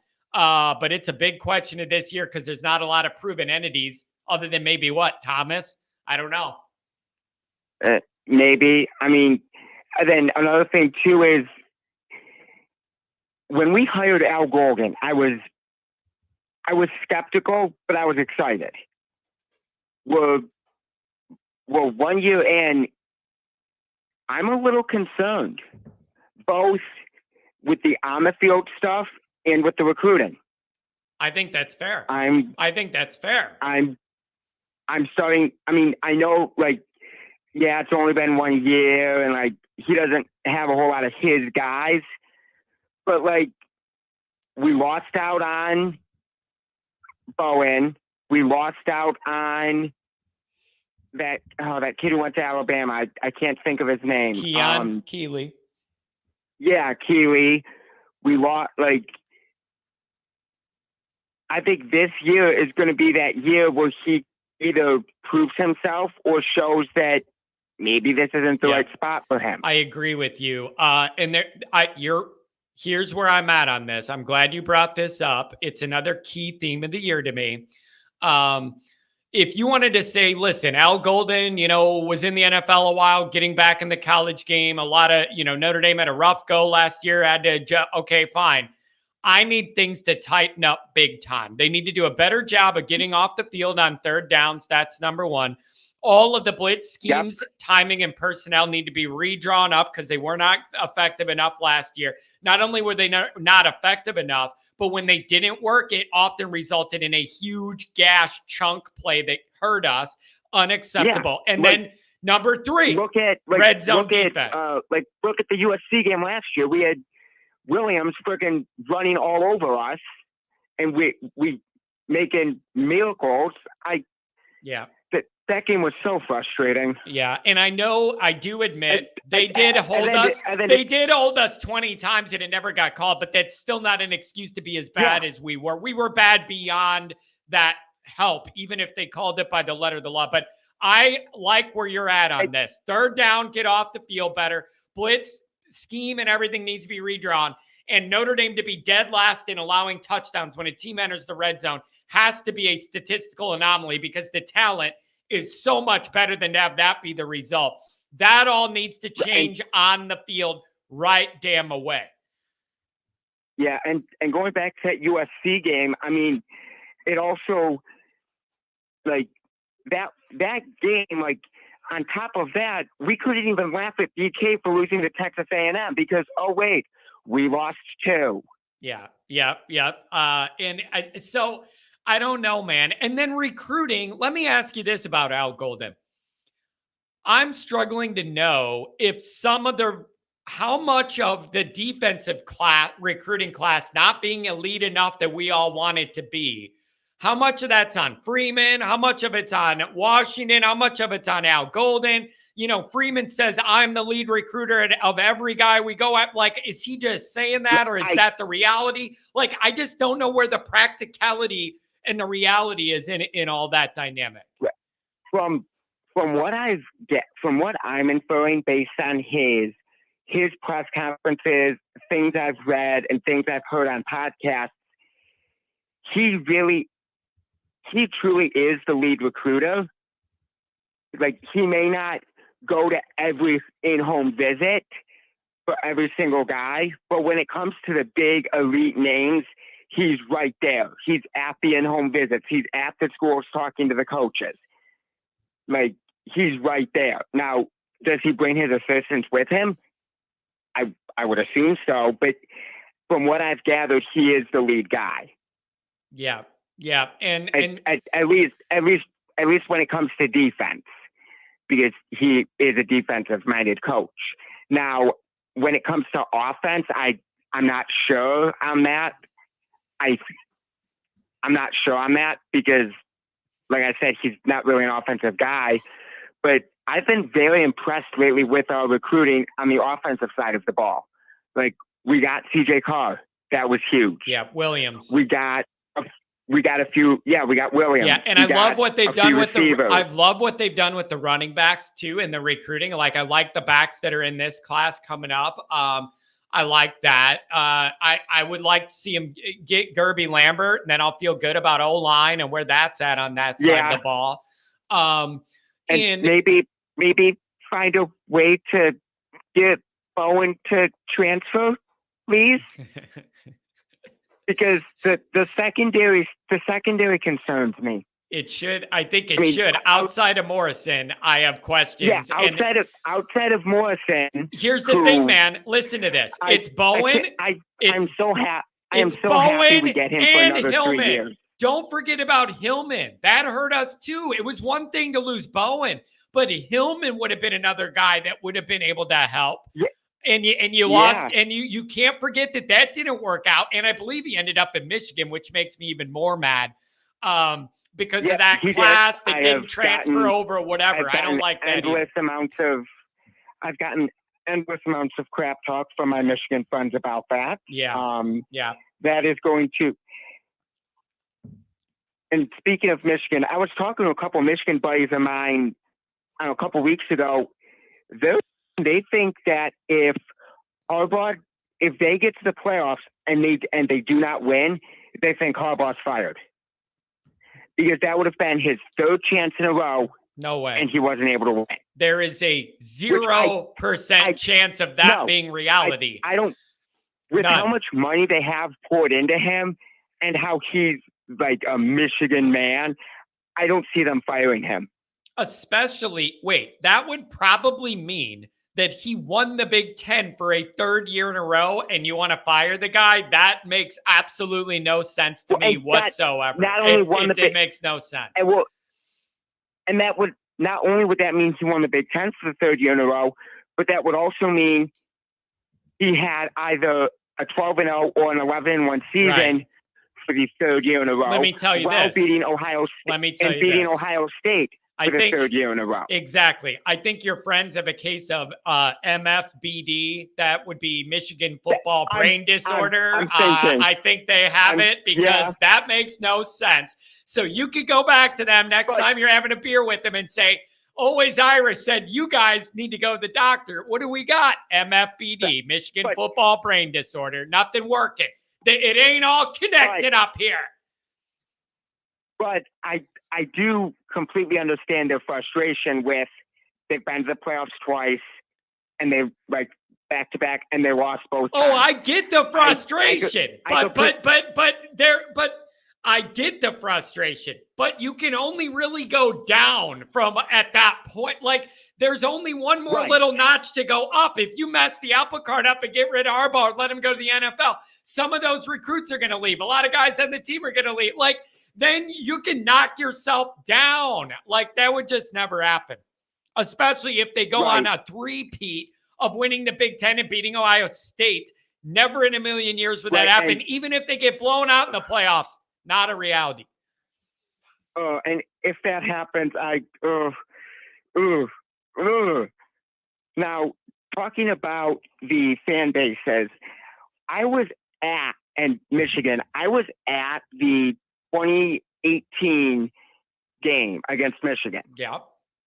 And the way I got tickets was through a buddy of mine who at the time was a student manager for the football team. So our tickets were right with all the Michigan families. And they were super nice. Well, no, they were really nice.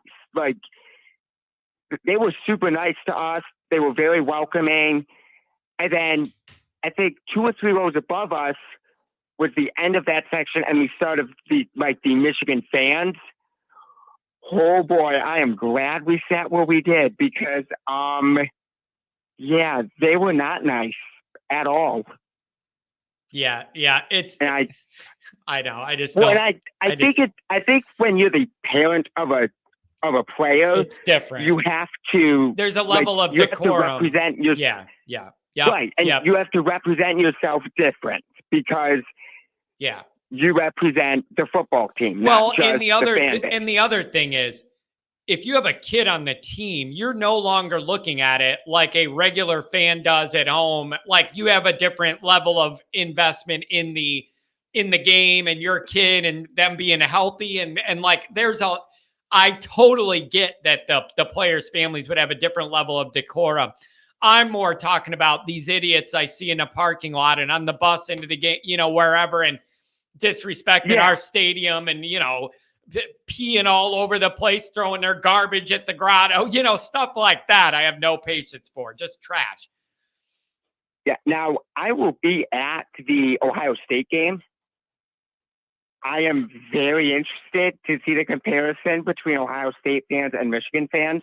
I would suspect they have to be classier because there's nowhere to go down. There's no room to go down. So I don't know by how much. And you know what I'm going to tell you, man? These Michigan people, they don't have any love for me and I have none for them. And we don't have any common ground. I've gotten to know a lot of Ohio State people, either in the podcast business or just in life. And it's a little bit like the Clemson folks, where they were like, we like coming to Notre Dame. It's such a historic, cool place. We respect the history. And, we're happy to be here. And I feel some of that with Ohio State. And I just didn't, I just didn't with the Michigan people. Yeah, there's no respect. There's no respect. I hope that game is not in the stands is not a repeat of Cincinnati. Yeah.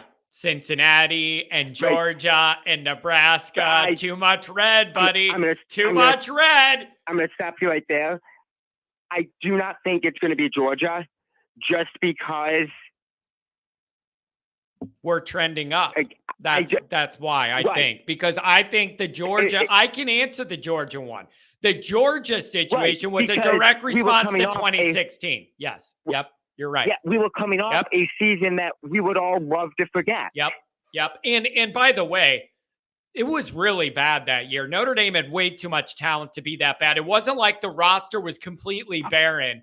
They had enough talent to not be that bad. And then you charge all that you charge for Georgia. And a lot of Notre Dame people are like, you know what? No. Why don't you prove it to me first that you're worth that investment before I spend a mortgage payment to go to the game and I hate myself 2 minutes later? Right. And another thing is, you were talking about like the selling out tickets to other fans.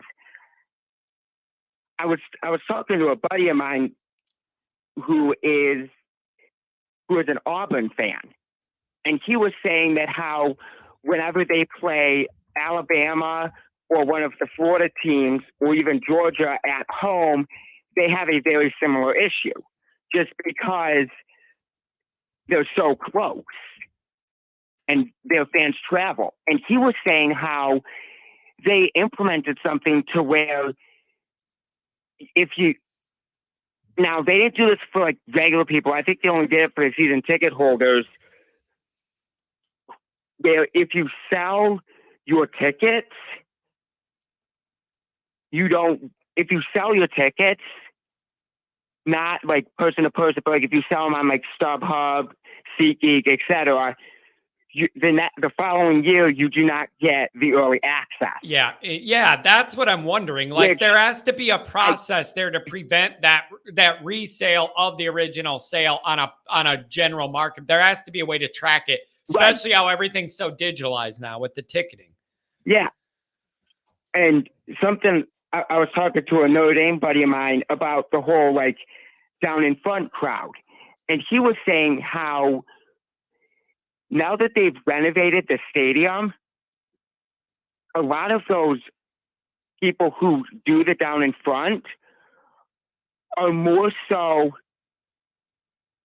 in that front kind of like box area right by the sidelines with those nice cushion seats. So they're not up as much. So it's not, I mean, it's still a little bit of a problem, but it's not as big of a problem as it was in the past. Yeah, I could understand that perspective. And I've had a few experiences in those seats. It's very interesting because when you get down to them soft chair backs there, you know you're in a different situation with a different crowd and a different set of people. It's been it's been very interesting for me whenever I've had those seats, just from who I know. But you could feel it's a different vibe when you're in those seats, and there's administrative people around, and then the AD might be there, and there's different, it's an interesting vibe. Listen, man, really appreciate the call today. Anything you want to finish on? Thanks for touching base. I see it's been a while. I got nothing, dude. I'm excited for this season. I think the Navy game's going to tell us a lot. Yeah, we'll see. There's no leeway to struggle with them. You have all of August to prepare for it. So I expect them to be ready to defend it, and I expect the offense to be off to the races. The only thing that I would be like, the only hiccups that would be acceptable to me is early in the first quarter, just because like you had that big travel, like from Indiana all the way to Ireland. Like early in the game is really the only acceptable time for those hiccups. Yeah. Yep. Nope. I agree with you, my friend. Make sure you touch base when camp starts. Let me know how you think it's going. And then remember, we're going to open up the phones 1 minute after every game this year. Unless I'm at the game, that's what we're going to do. So you can get your calls in there. Thanks for touching base, my friend. I want you to have a good day. All right, John. Talk to you later. Take care. Thanks for calling. Appreciate it. 818, you're going to be up. Jason, Offense will help the defense this year. Shouldn't be as many 3 and outs, and also putting the D in bad spots. That's another thing you need to consider. I have some anxieties about the defense, and maybe they'll be worked out. I don't know. But as we sit, I have some anxieties about the defense. I am feeling much better about the offense. I agree with Jason. I see it that way too. If the offense is better, meaning 2 things to me. 1, they score more points. And 2, they maybe have a higher time of possession. And I say maybe because I hope you guys are sitting down for this one. I hope you're sitting down for this one. Imagine a scenario where Notre Dame scored quickly. Imagine it, if you will. A situation where Notre Dame goes down the field and scores in a minute. God forbid, a couple big plays where it's 50, 60 yards, maybe even a pass over to defense and we score. Imagine it. You can't, because we never, ever see it here. We don't see it here. We don't have a quick strike offense. I would be fine with less time of possession if it's because you're scoring touchdowns. My point with this is, I think Notre Dame, overall, I think Notre Dame's going to score more points. I want that average this year. This question came up. I want that average to be 38-ish. On average, you could have a couple bad weather games and then it goes down on you or something. I want that average 38, 41, somewhere in that ballpark, and I ain't kidding you. And oh, John, that seems like a lot. Yeah, welcome to the real world, damn it. The teams that score a lot of points win a lot of games, and oh, by the way, one's in the playoff too. Give it to me. But the more you score, and the longer you hold that ball and you're out there with Hartman running around and the defensive guys are getting some Gatorade, the better off this operation's going to be. I have felt bad for that Notre Dame defense the last dozen years where you felt like they had to pitch a damn shutout for Notre Dame to win because the offense is like pulling teeth to get them to do anything. And even if they do, here's the other problem with this. Been pissing me off for years. Here's the other problem with this. When you have no ability to be a quick strike offense, that means you have to methodically plod your way down the whole field. Everything has to work. No false starts, not a holding penalty, and then it throws your whole thing off. You got to plod your way down the whole field and everything has to go perfect. And then you got to have a first down after first down and do all that. Everything has to go right. Make one damn big play, flip the field or score. You can. Notre Dame makes football harder than it has to be for most of my life.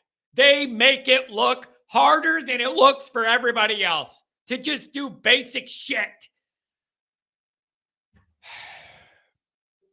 Do you get what I mean, though? When you're relying on having to put together a 17-play drive to score, everything's got to go right all the way down the field. You get a couple quick strikes, even if you don't score, but you flip the field 40 yards. Then it's less you got to be perfect to get into the end zone. We make it harder on ourselves than it has to be because of the bad average, even if it's not bad, the average quarterback play we've had. Even Ian Book did not have the skill set to win a playoff game. Check yourself. Settle down. Check yourself. He was the best we had lately, and it was nowhere close to a playoff-level quarterback. And unlike some of the other guys you might say that about in the playoff, he also didn't have five-star talent around to balance it out. So that's a struggle. Okay. So this offense being better is going to help the whole operation, and I'm here for it. 818. Let's make it great. What's up?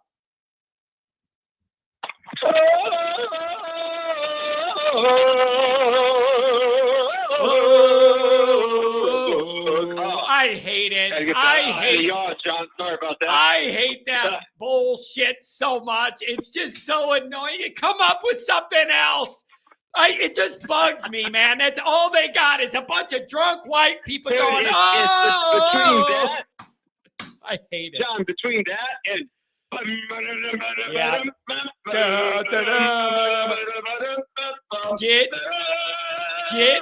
Get a new song.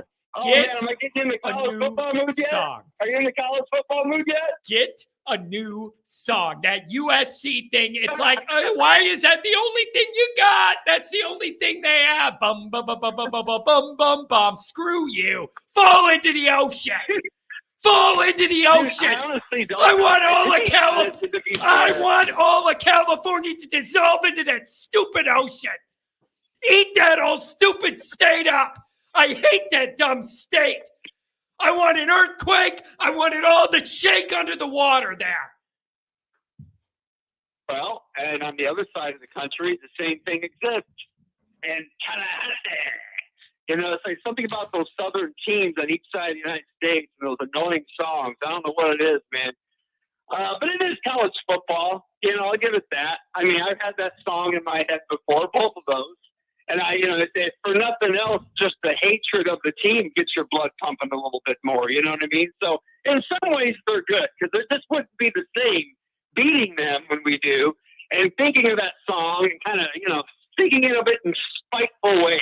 You know what I'm saying, John? Yeah. Yep. Nope. That makes perfect sense. Yeah, that does. That makes perfect sense.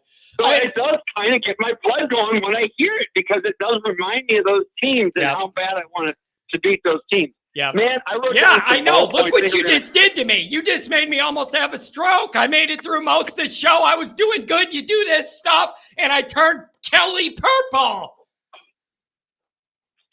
Well, I mean, you got the purple. Well, it looks like a purple shirt. So I mean, you're right on. You're almost in Kelly land, man. We just need Pat. We need to deep fake your face with Pat and go on a Brian Kelly rant. Oh man, yeah. I don't know, dude, but we are almost over the up, man. Rodney, the summer's tough. We are at the light at the end of the tunnel. I'm excited. This team better be good, damn it, or I'm going to be very upset this year. We better be good. John, I got some bullet points here. I think we're going to have fun talking about these, okay? So I want to be respectful and fair and get through these quickly, but I also want to get your takes on them, man. Go ahead. All right, let's start with bullet point number 1, Morrison. Want to just remind the caller before, there ain't no way Morrison's going to be here 3 more years unless he has a major injury and then has to come back for a year at Notre Dame because he wants to prove to scouts that he's healthy. That's the only way Morrison's staying for 3 more years because he's gone in 2. But I'll take it. 3 years of, a total of 3 years of Morrison. I'll take that.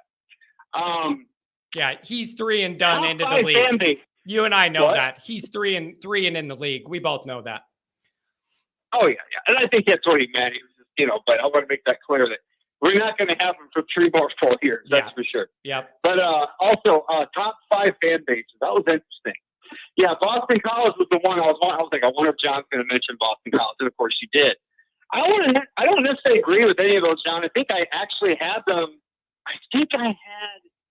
I agreed with you on USC, and it was for exactly the reasons you said. I have to give Michigan fans credit. They do care, and that you got to give that to them. Even though you might rather see them lose because they get more angry, because USC fans don't get quite as angry in general when their team loses because, like you said, they're a little more fair. Yeah. Hang 10, bro. Let's go to the beach tomorrow. Yeah. That's where you wax up. They wax up the surfboard, and then it's hang 10 until the next decade. They're good. I don't like the way they're able to just check out. It's phony. John, I lived in Los Angeles for 12 years, man, in the Valley. And I mean, I'm telling you, a lot of those USC guys, they're cool guys. I've hung out with them. They're cool guys, man, but they are brutal to Notre Dame fans when things aren't going well. And I was there in that stadium twice to see Willingham's team get their ass handed to them and get called Hobbits. Hey, how's your little Hobbits doing? Which I got to admit was hilarious. Yeah. I'm not going to lie. I got to give them that. But, yeah, man, and I had to sit in that same room with those same fans that were yelling at me above that were friends of mine because they sat a couple rows behind us. And be in that house, in my apartment, that when the clock goes to 0 and Bush pushes Leinart in, which, to be fair, I didn't see it until they showed it in replay like several times later. Later that night, I believe, is when it was talked about. I remember that, and I remember my buddy, the same one that was making fun of me. His hands were his head was down, his hands were above his head.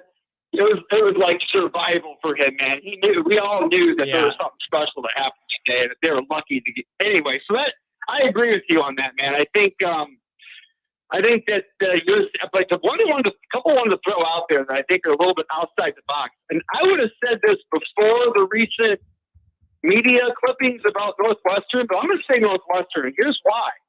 Northwestern people hate Notre Dame people, man. They do not like us. I mean, when I moved to Chicago, I lived in Lincoln Square for a while, and I had buddies of mine who, again, liked the people.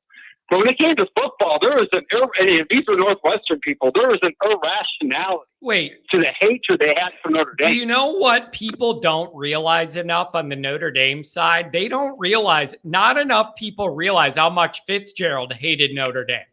Fitzgerald took every opportunity he could on Chicago radio airwaves to take shots at Notre Dame, talk about if you're a smart football player in the Midwest, there's only one place for you, and it's in Chicago, not off the toll road. Like, Pat Fitzgerald did not like Notre Dame for a long time, going all the way back when he played at Northwestern against Notre Dame. Pat Fitzgerald did not like Notre Dame. But there's just, it was a weird dynamic, but he did not like us. Well, and by extension, neither do a lot. I'm telling you, it was weird, man. When I lived in Chicago, for all the, the Chicago alums, subway alums and whatnot, man, there are, I'm telling you, it's either love or hate when it comes to Notre Dame in Chicago. It's like, there's a lot of people that can't stand Notre Dame living in Chicago. Trust me on that one. I'm sure you know it too. I mean, it's very irrational, by the way. These are the same people that make really good points about other things when it comes to football. A lot of these people are Bears fans, so I would be hating on them on Saturday and be, high-fiving them on Sunday. It was a weird thing. Yeah. But their distaste so palpable, but it was also so irrational, man. So I'm going to put Northwestern in there. And also, I'm going to say Michigan State as another honorable mention because of all those years, and they beat us 5 years in a row, put the flag in the middle of the stadium. Yep. Ooh, man, that got under my skin. They were, well, wait now. Here's Think about this window of time. In 2005, my dad and I were at the game where it went into overtime. We lost, and they spiked their flag at our 50 and danced around it right in front of my face. I've hated them ever since that moment. So that was 2005, and then the Bush push happened in 2005. 2006 is the year we went to their place in the monsoon and then made that big comeback and ended up winning it at the end. And then they had the fake field goal throw for a touchdown to beat us. It shouldn't have counted because the clock was past 0 and they got away with it. There was a window. There was some bad stuff. Oh, there was a period of years. Yeah, that's exactly right, John. I forgot. I don't want to say I forgot, but I had thought about that the clock going to 0. Still makes me mad. That the clocks were at all 0 before that ball was snapped. It's unbelievable. And they got away with it. D'Antonio's a hero, and they're the awesome. It bothers me. You know what else bothers me, man? The only thing Michigan State is useful for is if they're good enough that they could beat Michigan on any given year. Other than that, they don't really do a damn thing for me or anybody else. The best thing that school could do is beat Michigan and keep them in check. If they can't do that, I have no use for them. Yep. That's absolutely right, man. And, of course, Boston College has another hatred for it's a little brother syndrome they have against Notre Dame. So that one I agree with. Miami, of course. Yeah. Just because of the mid-'80s. Or late 80s, early 90s, let's just say. Hey, do you think it's controversial for me to have Alabama? They were low on the list, but I saw why, John, I saw why you put them there, and I thought about that too. And I was like, okay, I totally get number 5. I get that. They were in there. They were swirling in my head too. I put Northwestern 5th ahead of Alabama for the reasons I just gave you. Yeah. But yeah, I get it, dude. I just think that we'd probably be in the same boat they are if we got spoiled like they did. So that's why I was like, is it really the fan base That makes or is sense. it the team? That makes sense. Boy, You know what I would say the same thing about Georgia and Clemson. what I wouldn't You know give what? to have that problem. Georgia- What I wouldn't give to have that issue and see how we handle a decade of and winning. That's why it's hard to put Ohio State in that group too, because dude, a lot of their fans who I'm friends with, they in Georgia, Clemson included in that as well. They actually have respect for Notre Dame. There isn't that hatred, so it's like that's why it's hard for me to hate on like Georgia and Clemson, because you know what, dude, they went through droughts too. They're also traditional powers of college football. They also went through long droughts of not playing. You know, and Alabama too, for that matter, until Saban came around. So there's always, and I think Saban and Kelly had a bit of respect for what I think. Saban took it easy on Kelly in that game. I really do, man, because he did. He really did. He put. I mean, you could tell there's a respect Saban has for Brian Kelly. There really is, and they both have. So I'll give him that. Man. I was like, I thought that was a classic game that he played that day. Even though I hated the fact that Notre Dame didn't press the issue, I got to give Saban credit because that's what I always liked about Lou Holtz, John.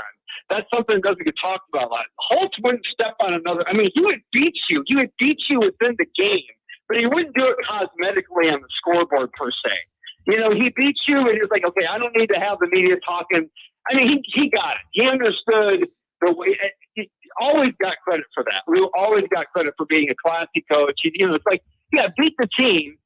You know, show that you have the dominance, but you don't have to rub it in their face either. He never did that. That was what made the Miami Notre Dame series such a big thing. Is that when Faust got his, you know, when they embarrassed Faust going for that block punt at the end of the game, and that's what started that rivalry. When it was 56-7, I believe, was the final score. Yeah, and that's what got that Miami rivalry going. Man, was they went for a block punt when they were already up by like 40 points or something. You know, so okay, so. Getting past that topic, though, I want to talk about Hartman's 60-year maturity. I think this is interesting, John. So I want to get your take on this. Not a lot of people have brought this up. I don't think I've heard it anywhere. You know, would you say that a human being in general reaches their, I mean, on average, of course, reaches, or at least with a male, I can't speak from females as much as I don't think about them, but I mean, an average male reaches their maturity at about age 25. I think that's, you know, generally their peak or prime, the mental prime, all that kind of stuff is. That's why they car insurance drops at 25. That's why they always say, like, you know, your development in a brain is at 25. The fact that Hartman's in his 6th year, this is a really, really unique situation, man, and it's already had success. I wonder just how much of the ceiling he's actually reached. And it's going to be really interesting because he could have a fantastic year. I'm just saying the possibility is there if he remains healthy. I'm not going to live right now. But because of him now going into his 6th year, which would be his first year in the NFL as a rookie, I just wonder how much more advanced he's going to be. I mean, I saw him doing things in that blue gold game as the game went along. He was just making it look easy. And I'm just wondering, man, that we could really be in for something special. I mean, I hope. But I'm just saying, the fact that it's his 6th year, you know, sometimes players digress. I get that. I understand or regress. I don't see that with Hartman. I think he's gotten better over the years from what I can tell. And I think this could be his year to have, again, man, I've said this before, I don't know if it's going to reach the heights of Joe Burrow. I'm not saying that. But that type of ascension in this final year. I mean, what do you see about what you see what I'm getting at? I do. And it's hard to measure that, you know, that experience. And like, what mistakes do you not make because you're a 6th-year guy? You don't make them so nobody notices it. It should be a huge advantage. And the other thing is there should be a calmness that he brings where the moment isn't too big for him. He isn't overwhelmed. It isn't like just too much stimuli. He should be able to calm this group down, direct them, and lead them down the field. Absolutely, man. I just think that it's him going into his 6th year. He seems to be a very level-headed guy. And I think he has I mean, just listen to him, man. He's got that quarterback natural leadership ability. You can feel it when you can sense it. It's going to be interesting to see just how good he can be based on everything I just said, man. And you know what? That also led me to another point. This is another thing that's kind of interesting. This NIL is still in its infancy. It's still very young. in its toddler years, if you will. How much is this going to affect players jumping early to the NFL, or maybe keeping players from jumping early to the NFL if they're unsure about their NFL stock? Now, you know where I've been hearing this? I've been hearing this a lot with college basketball. There are certain guys that make more from NIL staying in school an extra year than they would go into the league not knowing where they're going to be drafted. This is a big issue. This is a big issue with women's basketball. The salaries in the WNBA are so low. The best players in college basketball, the females, they make more from the NIL coming back to school. That is a real deal. Sense. I mean, think about that's a real thing. Diggins or Ruth Riley at Notre Dame when they were here and they were women basketball players, and their star was high, man. I mean, in South Bend, they were right up there with the men in terms of just their star power in a lot of ways, man. Hey, I heard. Never watched them play. Ohio State people, tell me if I'm out of line here. I have been told from multiple people that Ohio State offered Stroud multiple millions of dollars to stick around. I heard that. It really kind of makes sense when it comes to regional sports. I think in a lot of ways, there's a much closer gap. Let's put it that way. Obviously, there's still a big gap between the interest level, but there's not as big of a gap for sure when it comes to certain teams' regional basketball reputation. I mean, Notre Dame's women's basketball, they're not that far off from the men's in terms of just the interest and just because of what they've done. And Muffet McGraw. I mean, you're going to tell me Muffet McGraw is not known as much as Mike Bray? I would disagree with that. I would say that in history, she's probably going to have a more recognizable name within Notre Dame pantheon. I'm just saying that's an interesting point. Yeah. And it just makes me think that it might be more players sticking around for longer on average than before because of that exact reason. Yeah, it is something that's starting to occur, and it is interesting to think about. So I don't know, man. I am ready for this season to get going. I'm ready for it to get started. Anything else on your mind? What do you got on the way out, brother? Two quick points, but I'll leave you with it. You can discuss if you want. I think Chris Tyree's the X factor, man, this year. I think the offense, if you pivot around Tyree, I think that is where everything. I know that's I just have this weird feeling, man, that is the X factor of this year's team. The more they can get Tyree in space, whether as a running back, as a receiver, that depth there is going to be huge for the team. Secret weapon. He is utilized in the right way. Correct. I would put him back on the return team too, by the way. Yep, you got a good point. If used correctly, this would be the best way to use him is how it could be this year. North-south running was never where he's best, and it was a miscast. He has a role now. It's their job to build up some structure that allows him to shine in it. I love that. Love it. And then John, I'll leave you with this. Ohio State, see it red. I'm telling you, man. The talk we had the other night on the phone about is the bigger game, the USC or the Ohio State game. There was a lot of people that were coming out and just flippantly, disregarding the topic, even the argument. Which I think is a lot closer than people want to admit. But I tell you what, maybe everybody will change their mind if they see it. See red and Ohio State beats us again by double digits. I'll bet you next time you guys don't feel that way. And I know you're kind of in between on all this, but I'm just saying, guys, if that happens, you're going to be pissed. So I'm hoping that doesn't happen. I hope everybody comes out and gets their green jerseys on. It's sea green. But I'll leave you with that, John. Have a great day. And man, we're ramping up, man. I know. Really. Hey, Rodney, thank you. Very robust call. We hit everything there. Really good call. We were all over the board, and I love it. All that stuff's been on my mind, too. Last call of the day, 614. Give me some more. What's going on? Hey, John. How are you? I'm doing very well. What's on? We got it. Is this Columbus? Is 614? That's got to be that area, right? Yeah, I'm from Columbus originally. Perfect. So I grew up with all those Buckeye fans. I'll tell you one thing that's been on my mind. I know it's the worst, and I live in Georgia now, so I'm surrounded by bulldogs. Man.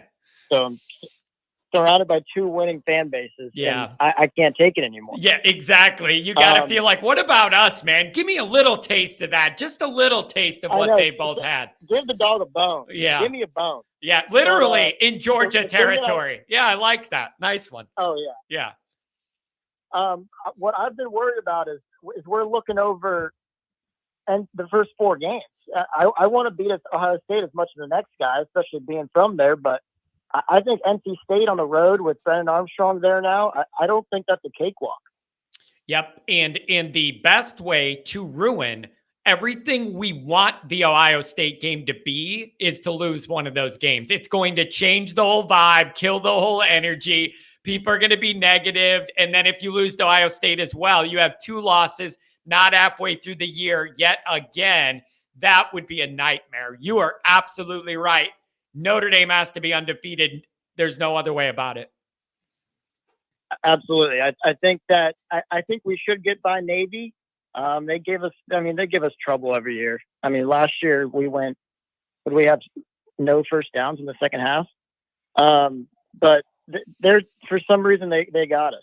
They got our number a little bit, even though we keep beating them. But I just don't want to be in a close game with Navy. We should take care of business against Tennessee State and Central Michigan. But I'll tell you what, NC State on the road in that North Carolina heat in September, I don't think it's going to be an easy one before we got to play Ohio State. Yeah, and here's what I like the NC State game for in its positioning. When I look at the games around it, you have Navy, Tennessee State, and Central Michigan. Out of all these 4, NC State should be the first real physical test, right? Like Notre Dame doesn't match up. Navy, Tennessee State, CMU are all going to be undersized facing Notre Dame. Notre Dame could lose, but it isn't going to be because of that. I want to see Notre Dame's physicality level against an NC State type to inform me of what it might look like on a higher level against Ohio State. So I'm looking to see Notre Dame's physicality up front on both sides of the ball. Big test at NC State. It's going to be hot, baby. Noon in the Carolinas and that sun. It's going to be a tough one.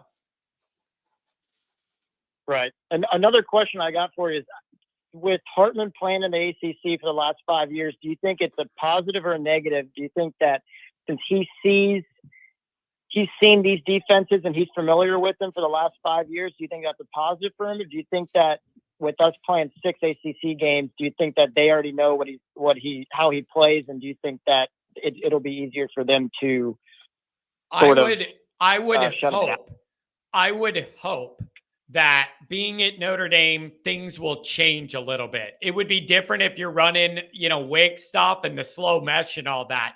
I'm hoping he can find a different gear with better offensive line play and better overall support. Even though Wake had some good wide receivers, I just think the setup here is so different that the bar is going to be raised. And, some people are worried about some of his interception numbers against certain teams and things like that. A part of me wants to think with the Notre Dame offensive line and what it should be, some of this should be different. And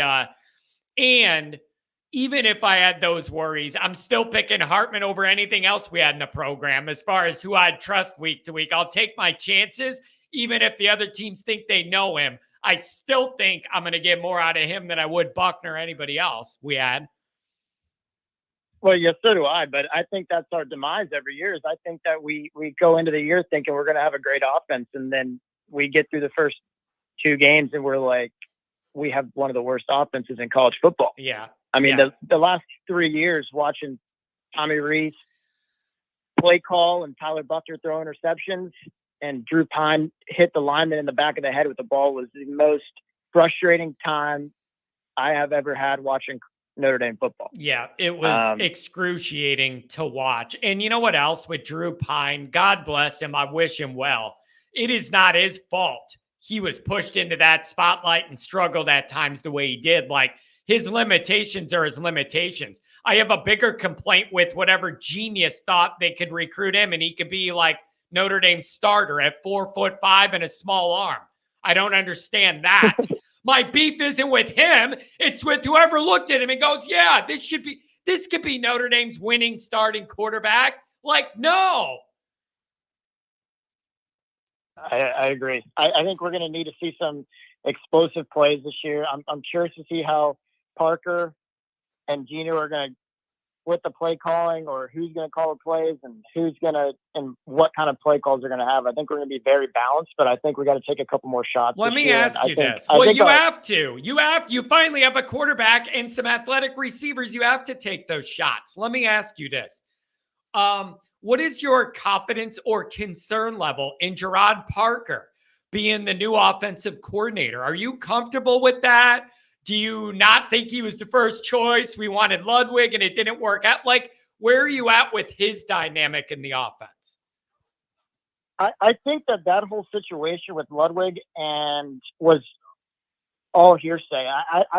We still really haven't gotten a super definitive answer on that besides what Swarbrick said, but I guess it just didn't work out. So here's my thing: is I'm not going to dwell on that, and I don't think any Notre Dame fans should. I think that we just got to roll with them, and I think that it can't get any worse than Tommy Rees, because I was the biggest Tommy Rees hater of all time. So how do you think he's going to do at Alabama? You think Saban's going to want to send him back to north to South Bend? How do you think it's going to go down there? I'm not going to wish any ill will on him. I hope he does well, but at the same time, if we cross paths, I want to beat him by 100. So I don't know. I don't think I can't imagine they're going to be much better on offense than him and Buckner were here. I mean, let's not forget that Tyler Buckner played the majority of that Marshall game, pretty much the whole game, and we still lost to Marshall. And it's not like our defense lit up 1,000,000 points. Neither of them could put the ball in the end zone against Marshall. So yeah, I think that we got to kind of roll with our young guys this year. I mean, everybody's saying Tyree is going to be the X factor. I think that he's going to play a little bit of a part, but I don't see him really getting the ball a whole lot more than what he has been the rest of his time. So I think that Rico Flores, I'm big on Rico Flores. I think he's going to be a stud at MD for however long he stays. What about Greathouse? Had a great spring game. I think Greathouse. Everybody knows Greathouse is going to be good. Yeah. So you're looking already counting that. You're looking for the next diamond in the rough to pop. Yeah, because I mean, Jaden Thomas is going to be great, like he has been. I mean, he was our guy last year besides Mayer. But I think that somebody in the tight end room is going to have to step up, and then one of the younger receivers too. I think Hartman's got to make them better, and Hartman's going to make the throws, whereas the guys we had playing quarterback before. But I'll tell you what, if Hartman goes down, we are in a lot of trouble, which God forbid. I don't even want to think about it again, because you were in the exact same nightmare you were in last year, but just with different names, where if the one guy goes down, you don't know what you got behind it. And Freeman really can't afford that 2 years in a row. Like, it would be really bad. My thing with Pine was Pine. I didn't hate Pine because he came in against Wisconsin. What was that, 2 years ago? And when Cone, who was also inept. Hey, he did the best he could, but he should just never be Notre Dame's starting quarterback. Like, I respect the guy. He tried hard and he had some good moments. He's just not at a level physically. He's physically too limited to be Notre Dame's starter. I agree. But I'm hoping and praying for the best this year, and I think that if there was a year for us to do it, it'd be this year. So, well, there you go, and that's what we got to hope for next year. Has a lot of moving parts and new pieces. It'd be really great to have a very solid, stable year this year to get everything trending up. Maybe some questions about Freeman to put out some of those. Like, it's very, very important. Anything else, my friend? The only thing I'll say about next year is I think we're gonna lose some coaches because the NFL was coming after Stuckey, and I mean I think it sort of depends on who else we lose. Yeah, man, losing Stuckey and McCullough are two guys that they're all gonna want, and it's gonna hurt me to lose them. Yeah, but I like Rudolph, and I like Gino. I don't know how long we're gonna get Gino for, but we'll see what happens. But appreciate you getting me on the show. No problem, man. Hey, call again. I appreciate it. And we got to all be on. We're going to help you out, man. You were in Ohio State land, now Georgia land.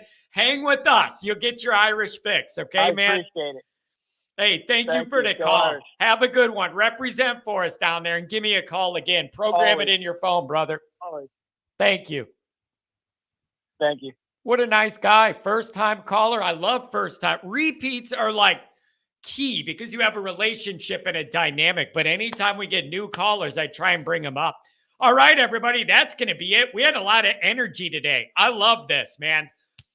I feel the energy kind of ramping up. We got some different people getting back into the football mind frame. I love this. Adam, leave me alone. Thanks for the super chats, but leave me alone. John, what do you have against short people? I don't want him as our quarterback unless it's Mike Vick. There, that's what I have against short people. I don't want him running my team unless they're faster than hell. There, I think that's fair. If you're Michael Vick and you're not that tall, fine. But you can't be not that fast, short, and not have a huge arm. What do you leave me with then? A receding airline. All right, that's going to be it. Thank you for the donations. Thank you for everybody. Yeah, Doug Flutie. For every Doug Flutie, there's 104-foot tall Drew Pines applying to be in the beginning of the Wizard of Oz.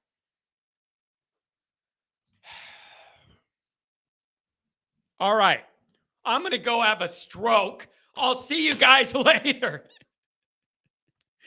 Thanks for being here. Thanks for the donations. Thanks, everybody, for everything. I'll see you. Have a good one. Man, this team and this show is going to kill me. Have a good one.